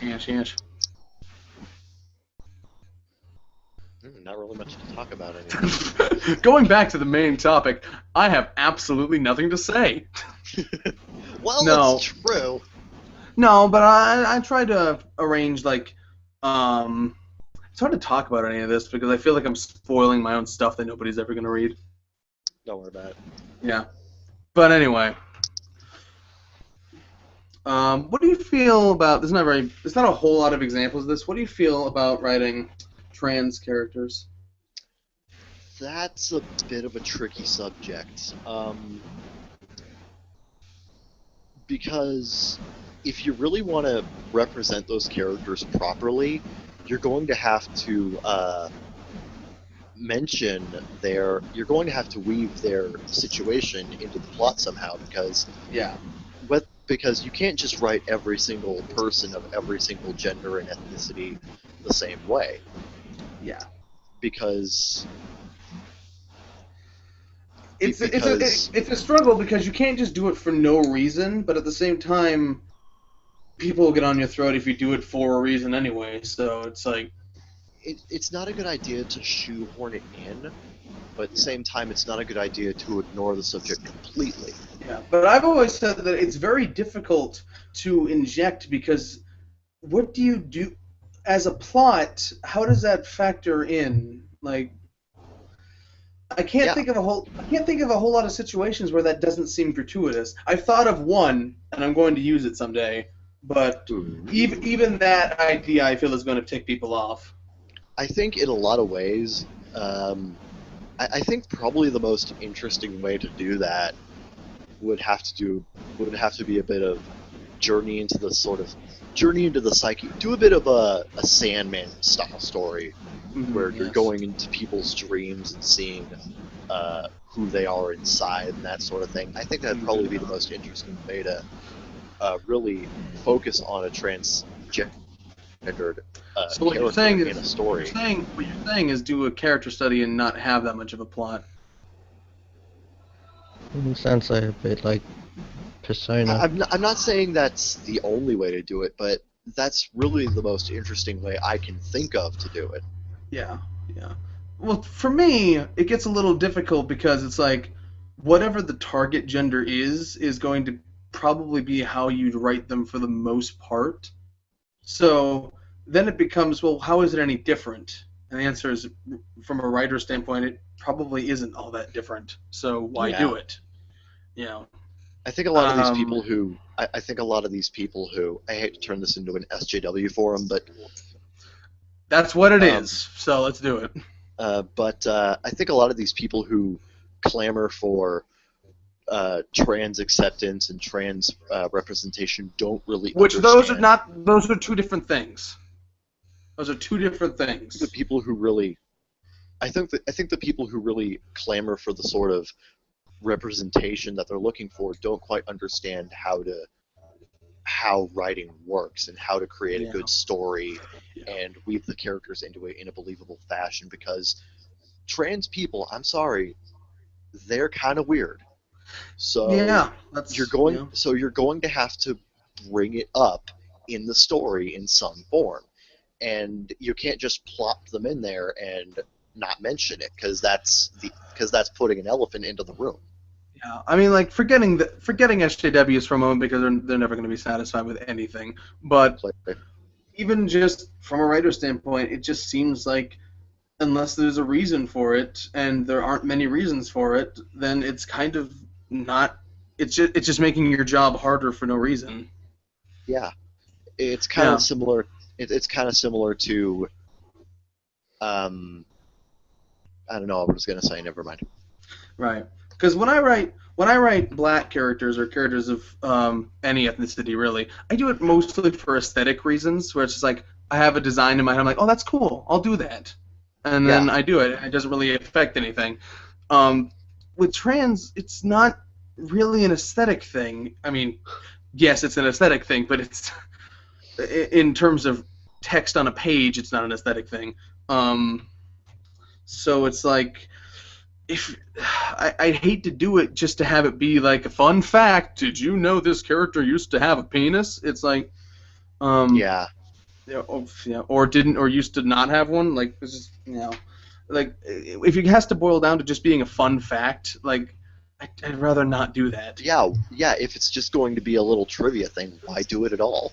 It barely has any bearing on the plot, so you might as well just make them female or male or whatever their transgender gender actually is. And isn't that really the goal, really? Because if they don't want to be treated any differently than what their target gender is, then just writing a character of that gender, isn't that the goal? Like, it feels like that's what we should be aiming for.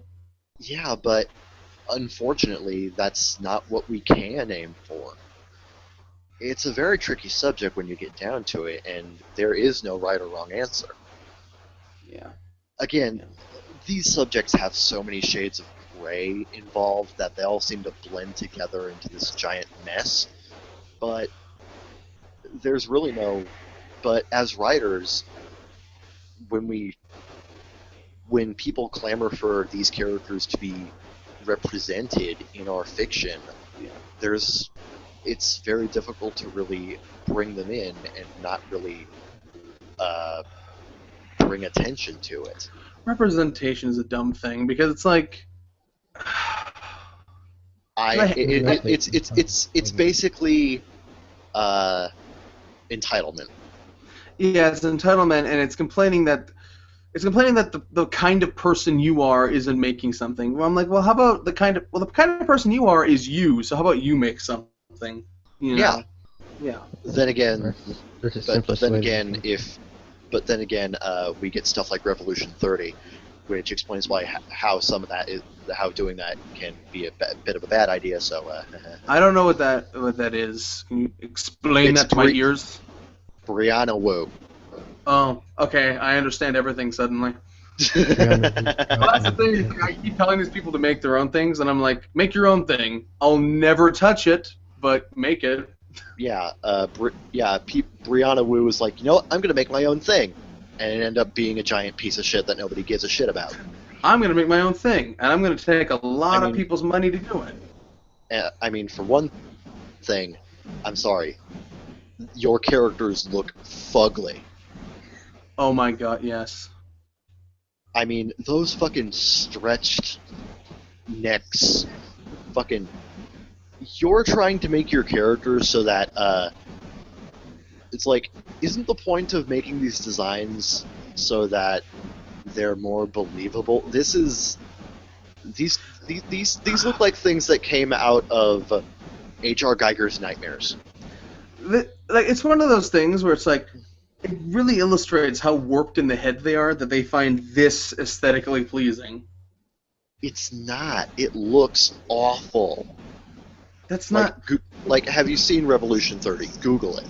No, I've seen that. I've seen that image, yes. But like, if you didn't have this insane crowd following of people that are just as stupid and insane as you are, nobody would ever even think that was even presentable. Like, no wonder you need to crowdfund things, because no company would look at that and think, yeah, we can sell that. Yeah. Yeah. So yeah, that's the. Should have like a per episode Brianna Wu bashing, just like every episode. Just work it in there somehow. Kind of like how every episode we have a bit of a welcome to a podcast that is completely different from what we're actually doing, which we did this episode with the 9/11 podcast. Yep. I don't even plan that. That just kind of happens. I've just noticed that it's a bit of a running joke that seems to just kind of pop up. To me though, writing the character as a different gender has always been sort of a, again, like I said with ethnicity, almost an aesthetic choice for me. Yeah. Which for some people means that I write nothing but tomboys, but whatever. I do feel a little, not guilty, because I don't feel guilty about anything I do, but I do feel a little wary sometimes, because whenever I'm writing a new female character, I'm always like immediately like short hair. I'm like, oh well, I guess I do that all the time. So yeah, Yes, what appeals to you. yeah, it's what appeals to me. With my female characters, I just figured out why I've never had problems with female characters. What? I'm a guy. Yes. And I have masculine interests, but at the same time, I also have a feminine side. Mm. And I've grown up with women my entire life. Mm. Like, I'm serious. I grew up... Like, there was a long period of time where my dad was not in the picture, and I just grew up with my mom and my two sisters. See, I had the same... I think I told you this before. I had the same thing. My dad wasn't around for a long period of my childhood, So I live with my mom, but I never really interacted with my mom unless I absolutely had to. So, you know. Compared to me, where me and Mom were like buddies. Oh my gosh. See, that's the thing. You're the good boy. I had the troubled childhood. We're playing our roles. Well, not like my childhood didn't have its own rocky points, but No. I mean, that's something SJWs never understand, is that everyone deals with shit. On some level. Just because you have food to eat doesn't mean you aren't miserable in other ways. Yeah. Granted, starving's not fun, but, you know. True. Yeah. Well, George, anything you like to say about this subject? You're kind of keeping quiet for the most part. You cut out there. I'd like Yeah. to finish that sentence for you. Anything you'd like to say on the concept of writing for genders? All the writings I've done is just kind of stayed in my head, and when it comes to gender or race, and things, I usually just don't think too hard about it. Yeah. That might be the key. Just going with the flow, man. Write what you feel. All right. Yeah, Well, pretty I much think what we I pretty do. much said everything about what we need to say. Yeah. I mean, like, I'm really tired, so I didn't really prepare anything. So maybe we'll revisit this topic someday. Maybe not. Who knows? It'd definitely But, be an interesting topic to revisit. Yeah. There's Maybe a lot with to say about this. Yeah, maybe with the right people who aren't George. No offense, George. But anyway, you're listening to the Baka Gaijin show. We'll be right back after the break. I use the sound of that cup falling as the cut mark. All right. All right. Mm-hmm. And the third topic coming up is... What? And what's the third topic going to be? Escapism. Oh, fun. Escapism. Escape. Hey, that's kind of like the word escape. I can't even remember what that's from. Finding Nemo. Oh, right. Dory said it. Oh. Like, on one end, it's like talking about Pixar and Dory and whatever. On one end, I kind of do want to see Finding Dory because Dory was fun. But at the same time, she was the comic relief character in the movie, and we all know how movies based around comic relief characters tend to go, particularly with cartoons. Case in point, Planet Sheen. Case in point, the Minions movie. Cars 2. Kronk's New Groove.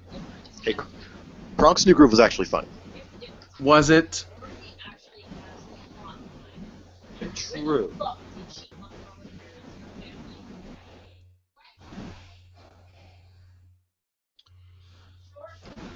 Okay, to be fair, my cousin just brought up a good point. At least Dory does have a serious side to her. Like, she actually had a pretty decent tearjerker moment at the end of the movie. Mm-hmm. And on top of that, she does have her own little backstory, like where is her family? How did she become so forgetful, and so on. Right. Yeah, like that's good. It's like at least it's not another Mater situation where it's like. I'm sorry, Mater was a one-note character. It's like, let's base a whole movie around Mater, and it's like, okay, why don't you just have Larry the Cable Guy do some stand-up then? I mean, why not? But no, they decided to make it like, again, spy thriller. Really? You go from a big city boy learning about hard work and in the middle of nowhere to fucking spy thriller? How do you even get to that?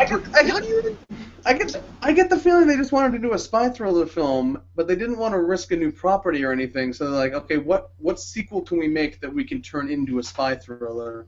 And for some reason, Incredibles did not hop to mind, so they decided to go with Cars instead. By the way, Go on, George. Talk for once. I think I might not have been very happy if Incredibles 2 ended up being as bad as Cars 2 was. I doubt it's actually going to be that bad because at the very least, Brad Bird's still writing. Yeah, but I don't think they'd have pulled in Brad Bird for Cars 2 if it ended up being incredible. Oh, never mind. I've lost track of what I was thinking. I don't think Brad Bird could have saved Cars anyway, though. So Yeah, that was a bit of a dead in the water kind of thing. like it's still the one thing that people don't understand why they did it, aside from selling toys, which they didn't even know they were going to do so well. Apparently, it was a bit of a pet project that John Lasseter wanted to do Yeah, for a while. he's a fucking car freak. Yeah, and he also really likes going on road trips and stuff like that. And he wanted to make a bit of a movie like based around that, so of course he did Cars. Yeah. Which still doesn't explain the spy thriller angle from Cars. I'm sorry. By the way, Anubis says if we ever revisit the gender topic, he'd be on board for it. So that's Bitchin'. cool. Bitchin' indeedims. Yes, indeedy-doo. Yeah. Yes. I will manipulate you emotionally. I love the Jun Maeda voice. I just like to imagine he talks like that. Although part of me imagines Jun Maeda is a very quiet person, actually. Yeah, I tend to think of him as a bit of a quiet, soft-spoken kind of guy. Yes. That he lets his works talk for him. Yeah. But once you meet him, he's actually evil overlord who wants to manipulate your emotions, make you feel things. Ha ha ha ha ha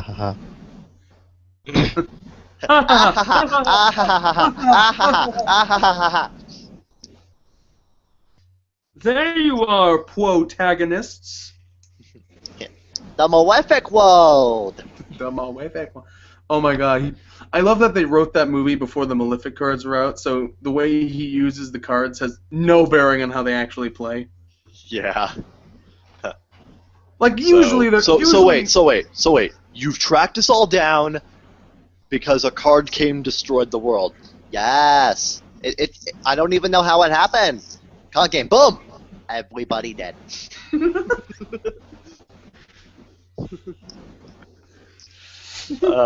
We love you, little Karibo. Let's see how his Patreon's doing. Oh my god, speaking of Patreon, fucking Super Mario Brothers Z. What are you talking about? What, It's got a Patreon now. You never saw Super Mario Brothers Z when you were in high school. I've heard of it.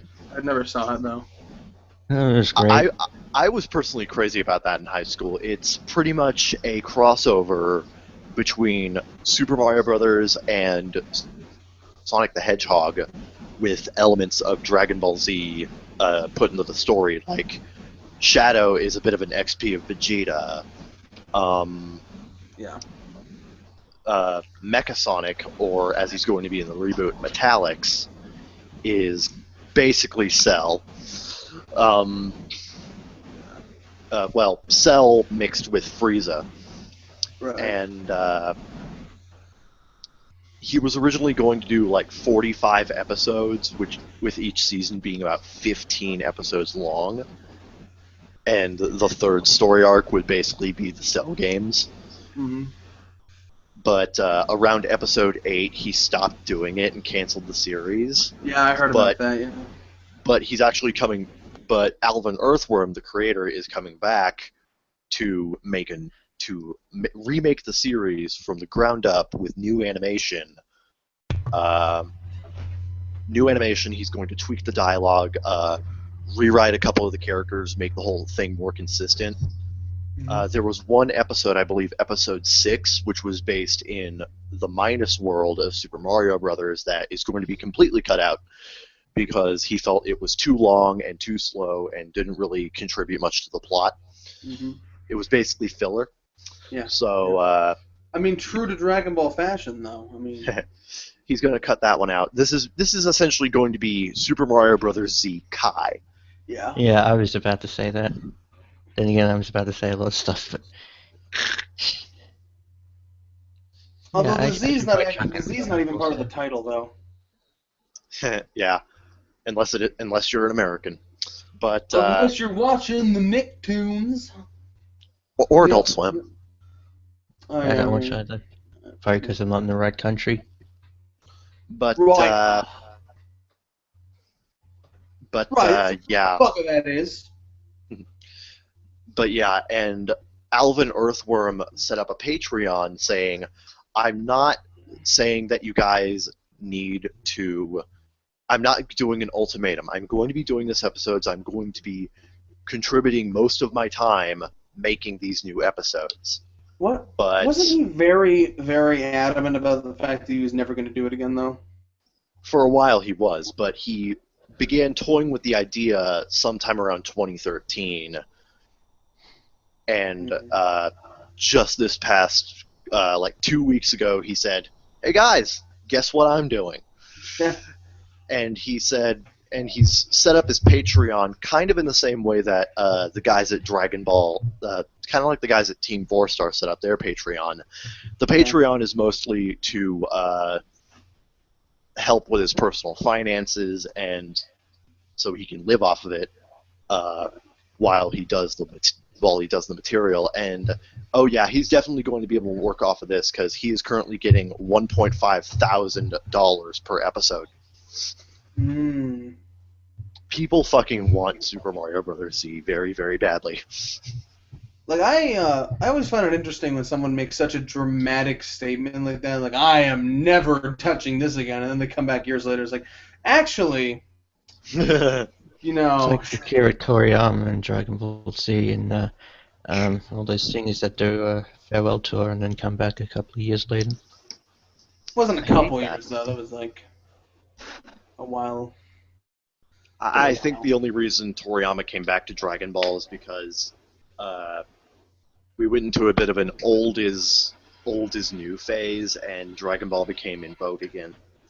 Right, Oh, went through that. Whatever that trope is called, the cultural cycle or whatever. Yeah. Where it's like Pokemon. Pokemon. Oh yeah. From what I read, one reason there were new Dragon Balls. I know what that one is. It's the son of a bitch. I know the name of it. Popularity polynomial. Yeah, that's it. Yeah. Yeah, that's what it was. Because TV Tropes loves their big words. I'm fine with that. Yeah, I like. Everything old is new again. Honestly, it's one of the things that I like about them. Why am I echoing? Somebody fix this. I'm in the kitchen right now getting coffee. Having coffee at 8. I don't want to sleep. No. Neither do I. Because I'm stupid. That's why I napped all day. I had a bad dream too. Because after I dropped my phone in water, I actually dreamt that I dropped my tablet in water. I'm like, no, my life is over. Oh god. That would be hell for me. Yeah. Oh, wait. Speaking of which... I love your tablet. What? Status report on that laptop.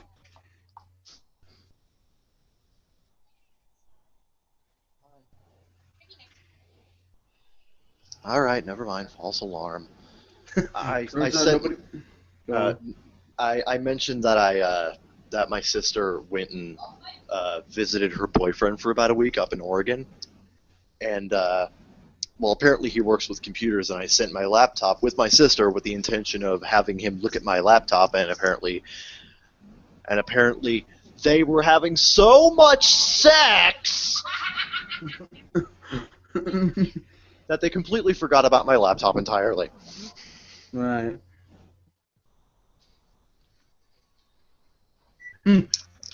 I'm serious. First fucking day that she was there, she posted something on Tumblr that was like, "Are sex thoughts between lovers psychic or something?" Because I was laying here in bed thinking, maybe we should have sex, and then my boyfriend pipes up, maybe we should have sex. Yeah, I mean that never happens. Must be psychic link,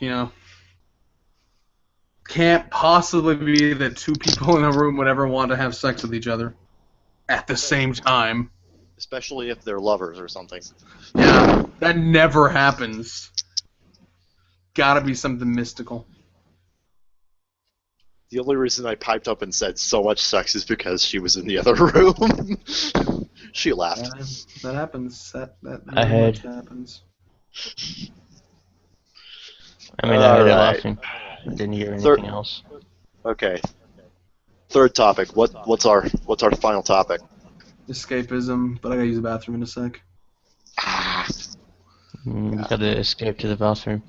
Little Krebo still hasn't made his second milestone, but then again, he's asking for a lot of money. Back to the pooper.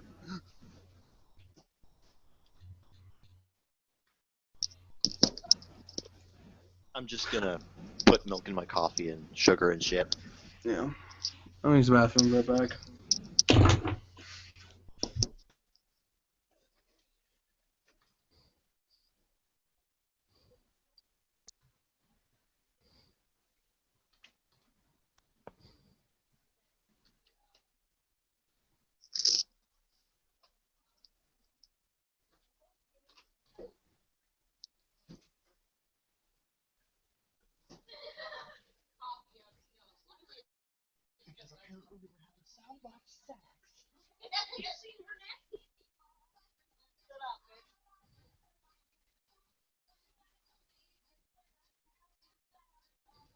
And you bastards got kinky.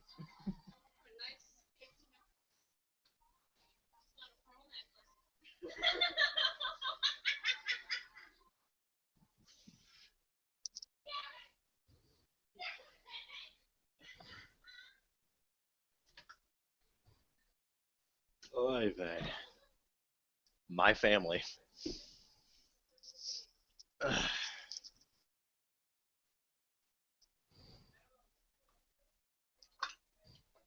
Here's a spoon.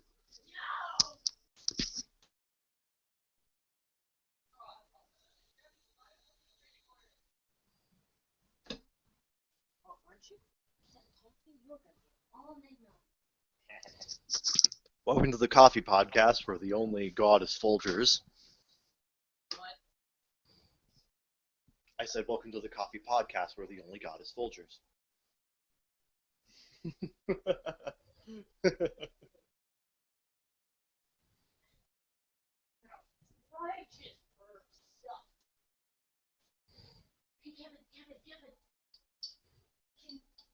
If I get like a righteous burp, you just lean into the speaker and tell your podcast.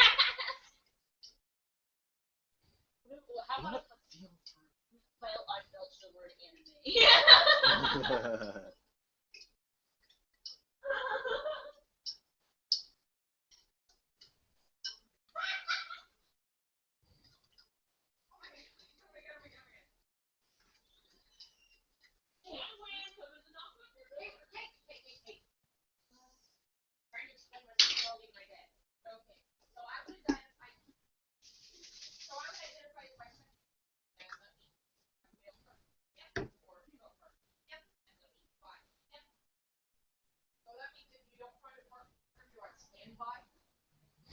Did you just agree?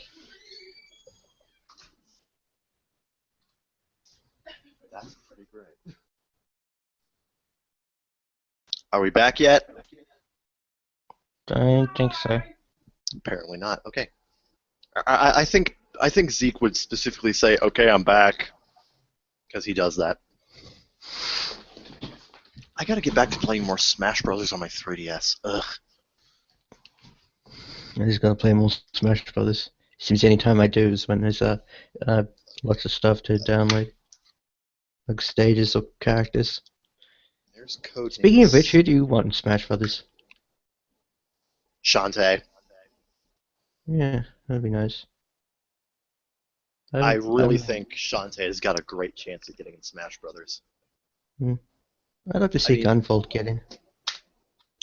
Yeah, Shantae. What? I'm not too sure how Gunvolt would smash people. It seems his style is more like building up damage rather than smacking people around. Don't know about Shantae. I couldn't really hear half of what you said. You're gonna have to speak up. I don't know how Gunvolt would work in Smash Brothers. he has a bit of a pigment. I imagine he'd have a bit of a pigment style Yeah. style gameplay, and he's just builds up damage rather than smacking players around. Yeah. Yeah, that sounds about right. I personally think Shantae would have a very unique moveset, which is part of the reason why I want her. That and she's fucking cute. I agree. I mean, come on. The first thing you're going to think of when you see Shantae is, "Aww." I mean, that's the first thing I thought of when I saw Shantae. It's like, oh, she's adorable. I did kind of have that reaction seeing Gunvolt for some reason. I don't know why. I just wanted to pinch his cheeks. I believe I just learned that you also are, at the very least, bisexual.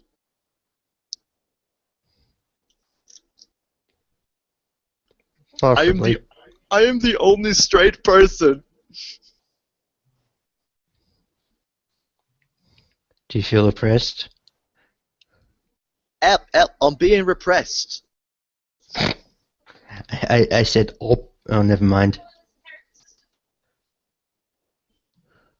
Jay, could you hand me my evidence, okay?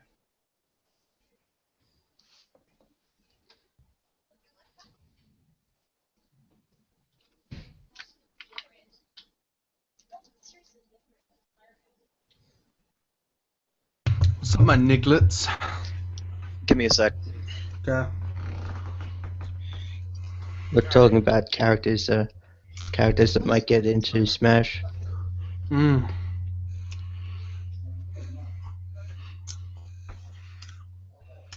Hmm. I'm kind of hoping Banjo and Kazooie get in. Hmm. I always find it creepy how the light just kind of stays on. It's a good 10 seconds to actually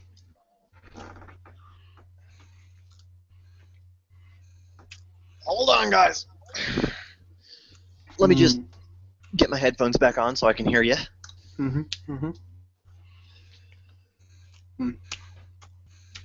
All right.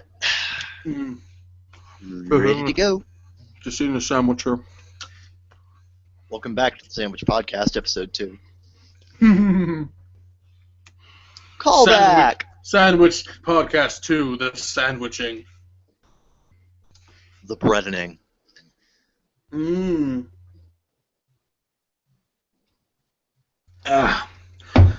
Jelly Night Fever. Alright. To cheese or not to cheese. Alright. Let me just look at my mouth. Gouda, fellas. Oh,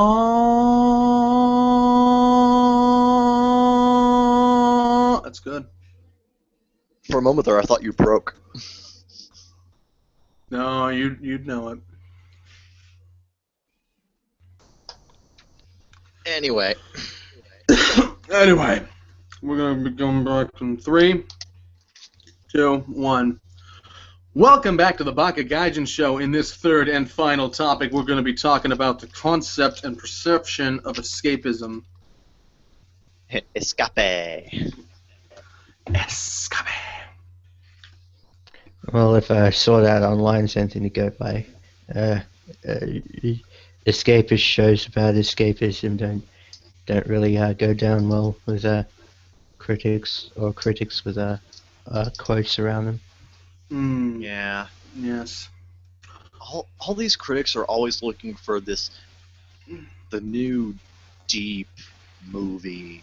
It's like, whatever happened to just having fun?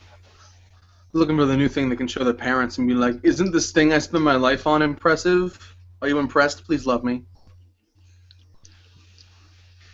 But that's what it is. I think probably the reason why so much fiction is so pretentious now is because people are forcing it to be pretentious. Yeah, and then they mock it for being pretentious, creating a never-ending cycle of shut the fuck up. No, I know. There is- there find is an- Nolan's films kind of pretentious, even though I Burning cycle can of see shut how the that fuck is. up. Yeah. There is a need for escapist entertainment. Just look at the Transformers movies. Mm-hmm. Mm-hmm. I too like to pretend that I'm an explosion sometimes. But that's funny. You didn't like to pretend that you were Megan Fox. I can't believe No, you like forgot what her character's name is. Michaela. But I've I never. preferred Carly. Do you now? I didn't. Well, I didn't like either of them, but whatever. I said that as if I had a strong opinion. Like, no, I do not like this Carly person. But then I'm like, actually, I could take him or leave him. Okay, I'm going to say something very controversial regarding Megan Fox. Okay, fucking do it. Okay, I recently saw the Ninja Turtles reboot movie, Mm-hmm. Mm-hmm. and Megan Fox was a pretty good April O'Neil. Was she now? Why am I here? Myself, stop! I don't want to hear myself. And I I thought do she was a think- bit dark feminine for an April O'Neil kind of character. Taking it in a new direction, as you might say. Anyway, so back to the concept of escapism. Yeah, Yeah. But I've always said there's a big difference between escapism and self-projection for me because I've never really been into self-projection. Like, Yeah, that's just not the way I like to enjoy things. there's a reason why I call Sword Art Online the anime Twilight. Because Kirito is a lot like Bella, in that she is a self-projection character, and everything revolves around her. Hmm. But But I don't think Kirito is as emotionally abusive though. Also, Kirito's kind of more fun to watch than Bella. Christian Stewart, yeah. I think fun is a bit subjective here. I mean, He what was I he saying? gets pretty amusing in season 2 with that, or when he against cute Avatar. Kirito certainly has more of a personality, but I wouldn't really call him fun. I mean, I feel like people project their hate on the show on him too much.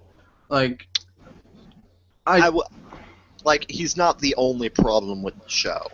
I wouldn't even say he's in the top 5 problems of the show, but Yeah. you know. And this is coming from someone who doesn't hate it, so whatever. I personally do hate Sword Art Online, but if you like it, more power to you. I just don't. It's one of those weird things where it's like it's a thing to watch and I have fun with it, but it's like I wouldn't call myself a fan and I wouldn't call myself someone who hates it. Like, I don't know. Yeah. I'll tell you this, it's like if you could say I could rewatch anything I've seen before, it would be up there. It'd probably be like maybe in the top 15 things that I'd probably have the most fun rewatching. But in terms of being great, I don't know. Yeah. My main problem with Sword Art Online is just the people who tout it as the greatest anime ever, and if you don't like it, then what kind of person are you? Well, that's also my problem with fans of Nightmare Before Christmas. And coincidentally, they say the exact same thing. It's the greatest anime ever.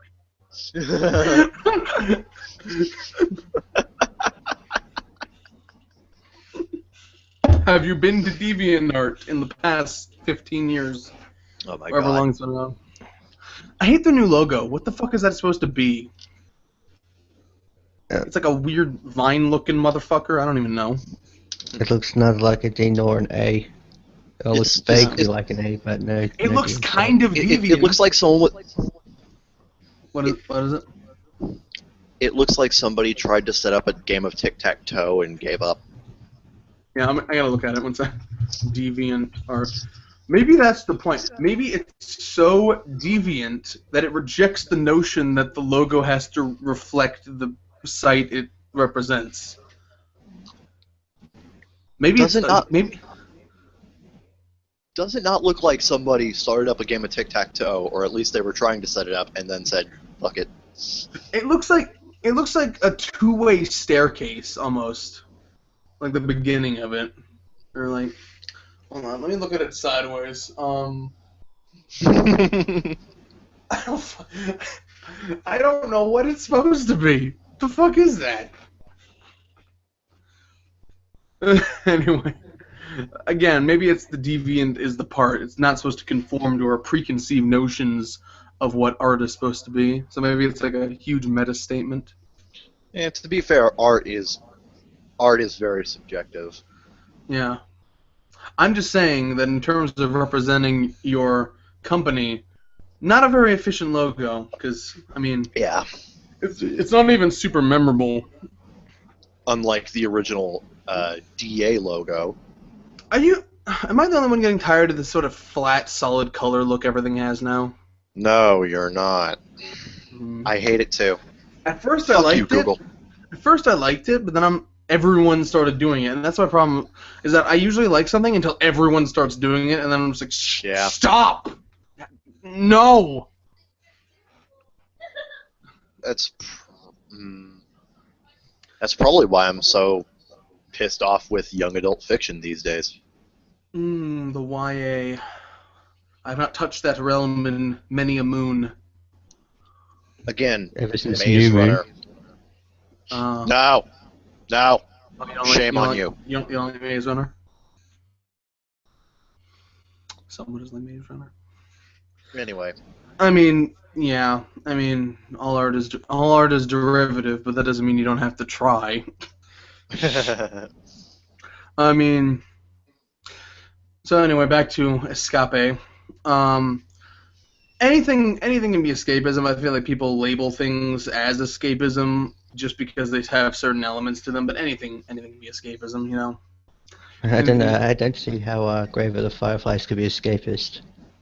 And similarly, anything can be taken seriously if you really want to take it seriously. There are plenty of people who take Transformers very seriously. Yeah. I may or may not be one of them. Yeah, and the funny thing is that you take it seriously long enough, and then they start taking it seriously, and then everybody wins. Yeah, I take Power Rangers seriously. I mean, relatively. I take a lot of things seriously. I take my Subway sandwiches seriously. How dare you miss out on my vinegar and oil?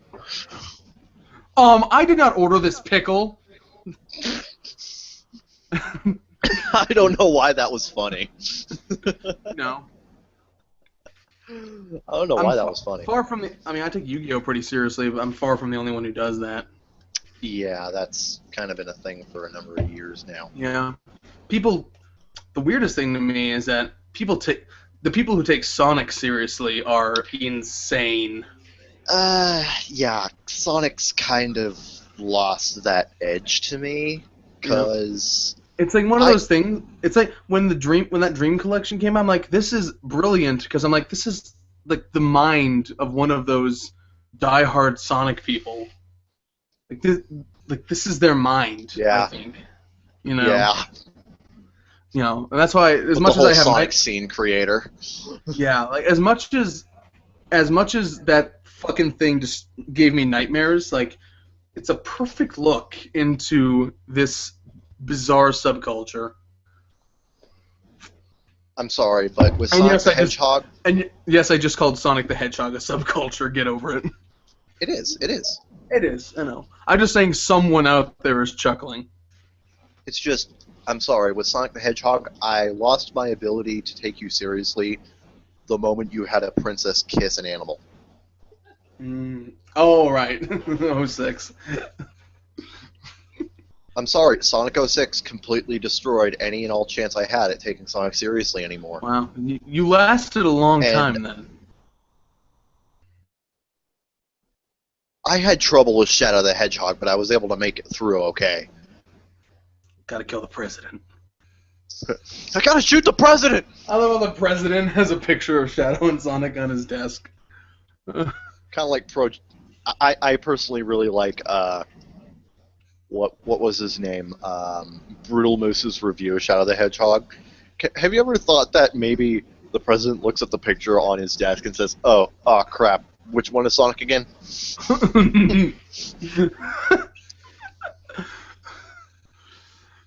Yeah, that was a thing.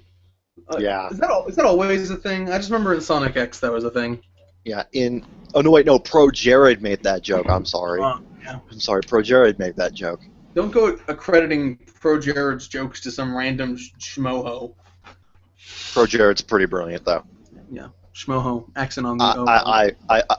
I loved Jared's review of Mega Man X7. That was great. This game sucks ass. I've only really gotten into him recently. I haven't seen some of his older stuff. I've been a fan of his for about a year and a half now. He's great. Yeah, man. Yeah. Yeah.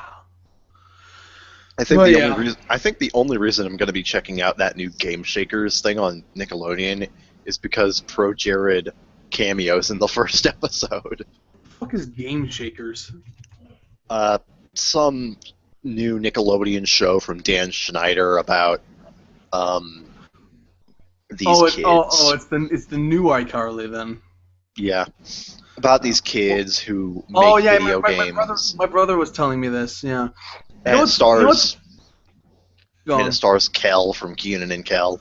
But here's the thing, is that I felt like, to an extent, I mean, eventually it didn't, but to an extent, I felt like iCarly worked because it was kind of ahead of the curve almost. But this seems like really behind the curve. This seems like, wow, way to be 4 years late to this party. Yeah, pretty much. I don't know why, but Dan Schneider for a long time was very much ahead of everybody else when it came to his entertainment. Yeah, it's part of the reason why I really enjoyed Ned's Declassified. But was he really? Was that him? Because I keep hearing it was someone else. He co-produced it. All right, I'm not seeing it anywhere on his list of things he does, whatever those are called. All right, it might have been something else, but Dan Schneider is generally pretty good at.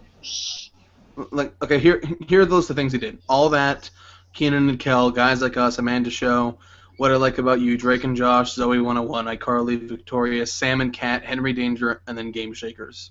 I do not see Ned's Declassified anywhere on here. All right, fair. Fair enough. Dear Watson. Anyway. Yeah. But escapist entertainment. Right. Yeah. Man, today's just a really meandering episode, isn't it? I mean, like, they can't all be great. To be fair, last episode was so great, like, hard to live up to. Yeah. Anyway, we kind of got to build up to another episode like that. Yeah. If they were all great, then one day we'd have like a real dud, and it would be like a shocking thing. But if it's just like sometimes we meander and sometimes we're great, it's like, oh well, that's just how it goes. Yeah, it's just us kind of sitting back in our chairs with this dead-eyed look on our face, going for 3 hours. Exactly. I'd rather we have constant ups and downs than be so high that whenever we have even the slightest dip, like it's like a huge deal. And everyone's like, ruined forever, dropped. Exactly. Unsubscribe. Please don't you should subscribe to this YouTube channel.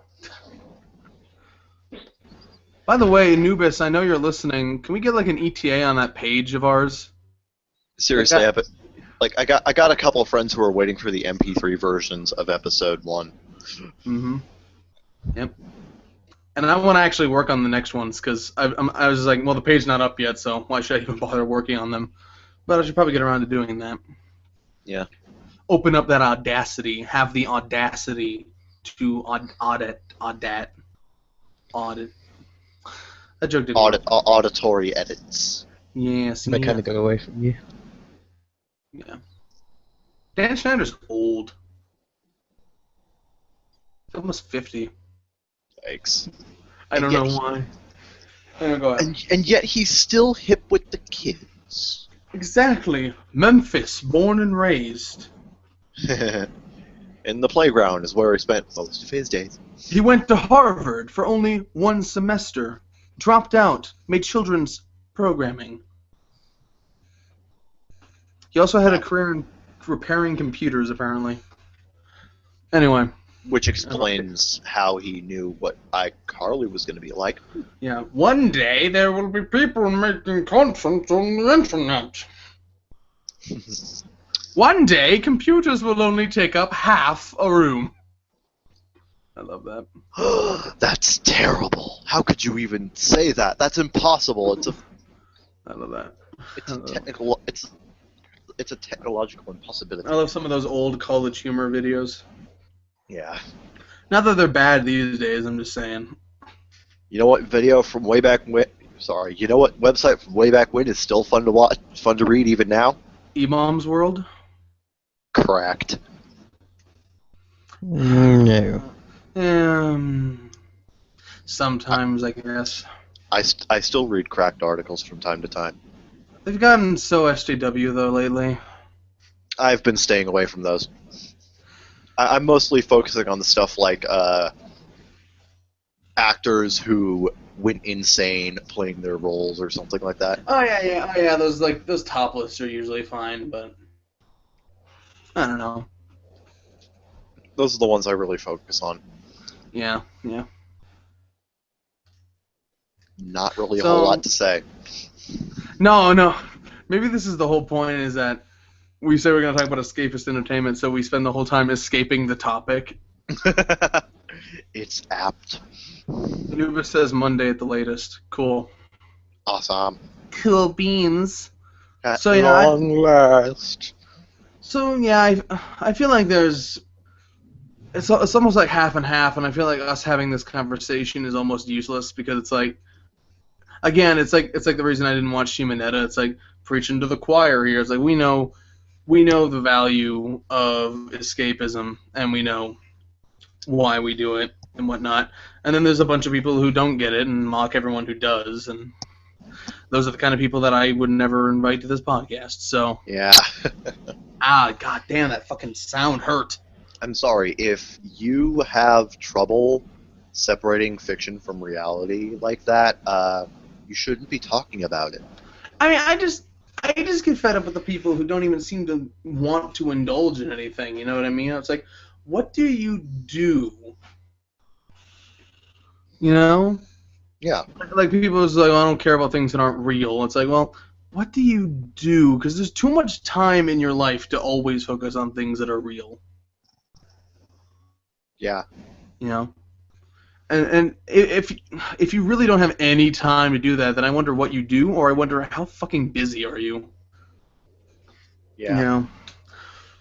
Because, like I'm always, and sometimes I feel like this is to my detriment, I always feel like I'm always imagining something, or I'm always thinking about something. I'm always writing a story in my head, or I'm always thinking about stories I've seen in my head or whatnot. Like, I'm a very narrative-focused kind of dude. Very much me. Yeah, like all the time. Like the amount of times I've thought up of big story ideas and like this is gonna be the big thing that I'm gonna spend years doing, and then I look back at it a year later, I'm like, that's stupid. Fuck that.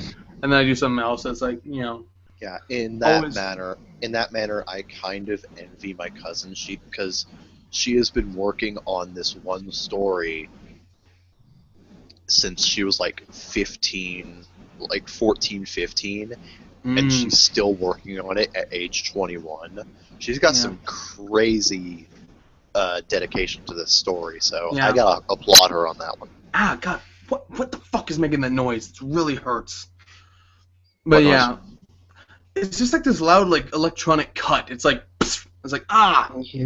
Yeah, I can hear it too. Yeah. Why don't you scream out of pain?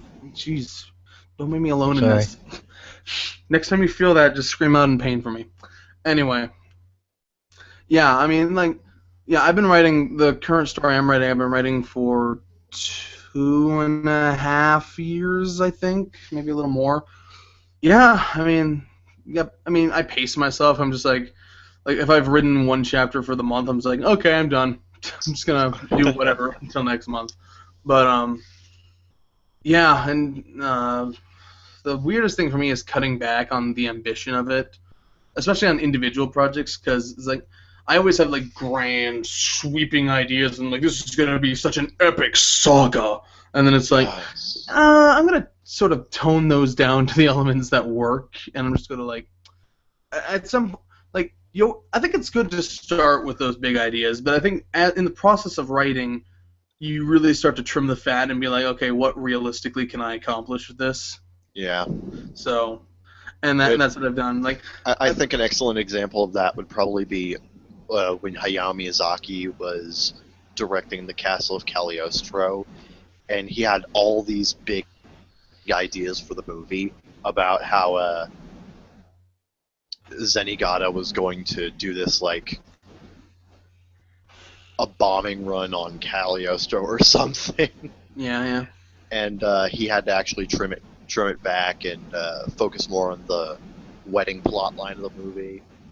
And to be fair, I think the film ended up being a lot better and a lot more consistent than if Miyazaki had gone through with a lot of the previous ideas he had with the movie. Mm-hmm. Because the movie, as it is perfectly paced. Like, I don't think there's a single line of dialogue wasted in that movie, so... Just to give a personal example, it's like the story I'm writing now, 1,000,000 to 1. I started out thinking it was going to be a little over 200 chapters, and now I'm like, maybe 80. Granted, when I originally envisioned it, I thought the chapters were going to be a lot shorter, but that's neither here nor there. I mean, you scale back. Kind of like Animorphs chapters. I don't even remember those. Well, you're missing out. I'm missing out on Animorphs. Hey, Animorphs is good shit. Tell me, what are the best Animorphs? Tell me right now. Well, for one thing, I have not read it in literally over a decade. So that's what I thought. Yeah. Shut up, asshole. Proving my point. I mean, even I could probably name the good Goosebumps. Goosebumps. I heard a rumor they were going to make. Remember when Cartoon Network aired reruns of Goosebumps, and they had this and they had this weird voiceover for the commercial that pronounced it Goosebumps. Yeah. That show was the shit, man. I never got into it. Like, it's actually like legitimately disturbing, especially if you're that age. I mean, there's some really bad episodes, but there's also some really good ones. Yeah. Ironically, one of my favorite episodes is actually the least scary, and that's the Cuckoo Clock of Doom. Ah, I've heard about that one. That's a fan favorite. Yeah, which is 90s as fuck. Just from everyone's haircuts and their names and things, Yeah. Speaking of creepy kids cartoons and stuff like that, remember the whole stuff around Crybaby Lane? Barely. I'd have to look that up. It was this long-lost Nickelodeon TV movie that only broadcast once, way back in like 2000, and it just got lost to the ages until someone brought it up on Reddit and said, I remember watching this movie, and I really want to watch it again, but I can't find it anywhere. Can somebody help me? And someone finally uploaded the whole movie from like a VHS. One second. Jeez. Crybaby Lane is a 2000 television film that premiered on Nickelodeon on the night of October 28th, 2000. The film was never aired outside the U.S. nor dubbed into other languages. It was also never re-aired or released on VHS or any other software media until 2011. It is believed to be because of controversies surrounding the film. Several parents complained the film's content was too scary and inappropriate for children, but a Nickelodeon representative stated the film had merely been forgotten. Nick.com, however, claimed that it had been banned. In 2011, a copy was discovered on Reddit, and the ensuing reaction prompted Teen Nick to re-air the film on October 31st, 2011. As part of the 90s or all that block. Yeah. Also, going back to our thing about stupid ratings, it was originally rated TVY7, now re-rated TVPGV. Uh-huh. Yep. I do not remember this at all, but it sounds sort of familiar. Yeah, it was this special Halloween. Clearly, it was a Halloween thing. It was one of Nickelodeon's big Halloween productions one year, and it had some buzz about it during the week leading up to the broadcast. Mm-hmm. And apparently, it did pretty decently in the ratings. It's just it ended up being forgotten by the network. Man, it's got an IMDb score of 5.6, so you know it's got to be a great movie. IMDb scores are tough, man. Yeah. To be fair, a lot of the people who rate movies on there are fucking stupid. Yeah. I'm looking at some apparently... Man, this movie was so amazing. 7 out of 10. Exactly. I mean, I'm looking at some pictures here. Godfather's Part 2 is the greatest example of a perfect classic. I give it an 8. Yeah. Man, looking at some images, yeah, some of this is... I'm not sure all of this is from the film, but yeah, some of it is a little disturbing. Creepy. Yeah. Like that. I'm also noticing a lot of memes, like SpongeBob with a scared face going like "Crybaby Lane," or Danny Phantom looking all evil going like "Crybaby Lane." Yeah. All right. Well, there's not much to talk about, so how about we wrap this up? I almost forgot what the topic was, but that's okay. There you go. We did it. We discussed escape. We totally did it. We proved our point. We discussed escapism by escaping the topic altogether. How about that? We're brilliant. We're secretly geniuses. But if you have any questions, comments... That's the name of the episode now, Secretly Geniuses. Yep. If you have any questions, comments, or concerns, or hate mail for these intellectual superior minds, you can send it to bakagaijinshow@gmail.com. You can find me at Twitter at twitter.com/ZeekFreak. And other places, just search ZeekFreak anywhere, and it'll probably show up. You can find... Not on LinkedIn, though. If you see a ZeekFreak on LinkedIn, that's somebody else. All right. You can find me, as usual, on both Twitter and Tumblr under the name C Charmander K. It's the Pokemon Charmander, C at the beginning, K at the end. And George, where can people find George? I'm George Ogeej on Twitter. That's Ogeej in quotes, the Ageej. Yes. And, if you want to hear any more of George's amazing, insightful commentary, you can head over to his Twitter. But until next time, this has been the Baka Gaijin Show. Seek Freak out. Ciao, ciao for now.